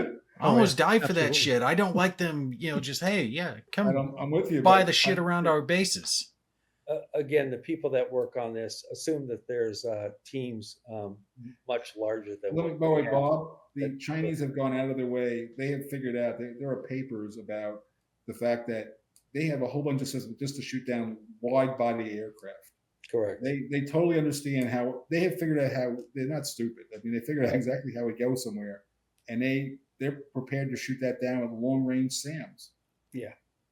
Speaking of which, if you guys want to try a good digital game that's into the naval warfare, make sure you check out Sea Power by Microprose. There was a point that went by on the screen I wanted to comment on. Have you ever seen? I was talking about this the other day. Have you ever seen those? Celebratory Chinese things where they make like a dragon flying through the sky. It's all drones. Oh yeah, That yeah, is yeah. that is the future of warfare, Correct. right? They're just practicing. They're just practicing. If you can Coordinate. do that, Just you think can do about anything. having, you can have drones hovering somewhere. They could just Yep. be loitering and waiting Yep. and then send in and do whatever. They could Yep. be, they're going to be like running aircraft. We're going to be Yep. running Well- seed and then it strikes and everything else. See, I've been telling the wife this, that I'm very worried about China right now because their economy is crashing. All that tofu drag, all that copy crap they've been making. Most of their young are graduating college with these degrees that are worthless to them, and they're ending up as delivery drivers or some slave labor factory worker. So now they have a huge population of fighting age men who are hopeless, and they need to do something. And one of the best things that you can do to give a boost to your economy is to get involved in a fairly large scale war. It's going to cause all your production to gear up. Hey, listen, I just realized it's 11:30 where I am, and my wife is probably already asleep. And when I come try on, to get she's into that already bed, sleeping. she may kill me.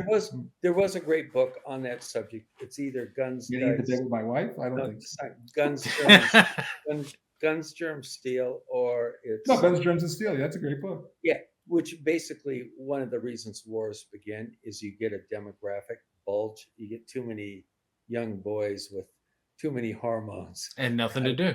So And you they have them have go nothing kill to do. people. They got to go do something, man. Anyway, I'm going to sign off. I got to Yeah, go. done. I got Yeah. a 2-year-old going to wake up at like 5:30 in the morning. Yeah, definitely have to be ready for that. But I, That- That's not your. Is that your 2-year-old, Mark? I'm not you. It's not me, man. I was going to say, mad No, listen, props, Mark. I'm from Brooklyn. I'm not from Hollywood. That's a granddaughter.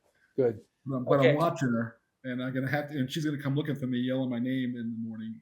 They all know that not to bother my wife, so they all come get me. So I'll There be you up go. early. Thanks a lot. well, thanks a Mo, lot, and guys. everybody. Really appreciate it. And hope you guys enjoy rewatching this if you haven't already seen it. And make sure you get on the P500 for Defiance. It's over on the GNT website right now. And Mo, also, Huh? we'll send you a care package of some links to stuff. Perfect. Thank you. I appreciate that. Have a great night, everybody. Take care.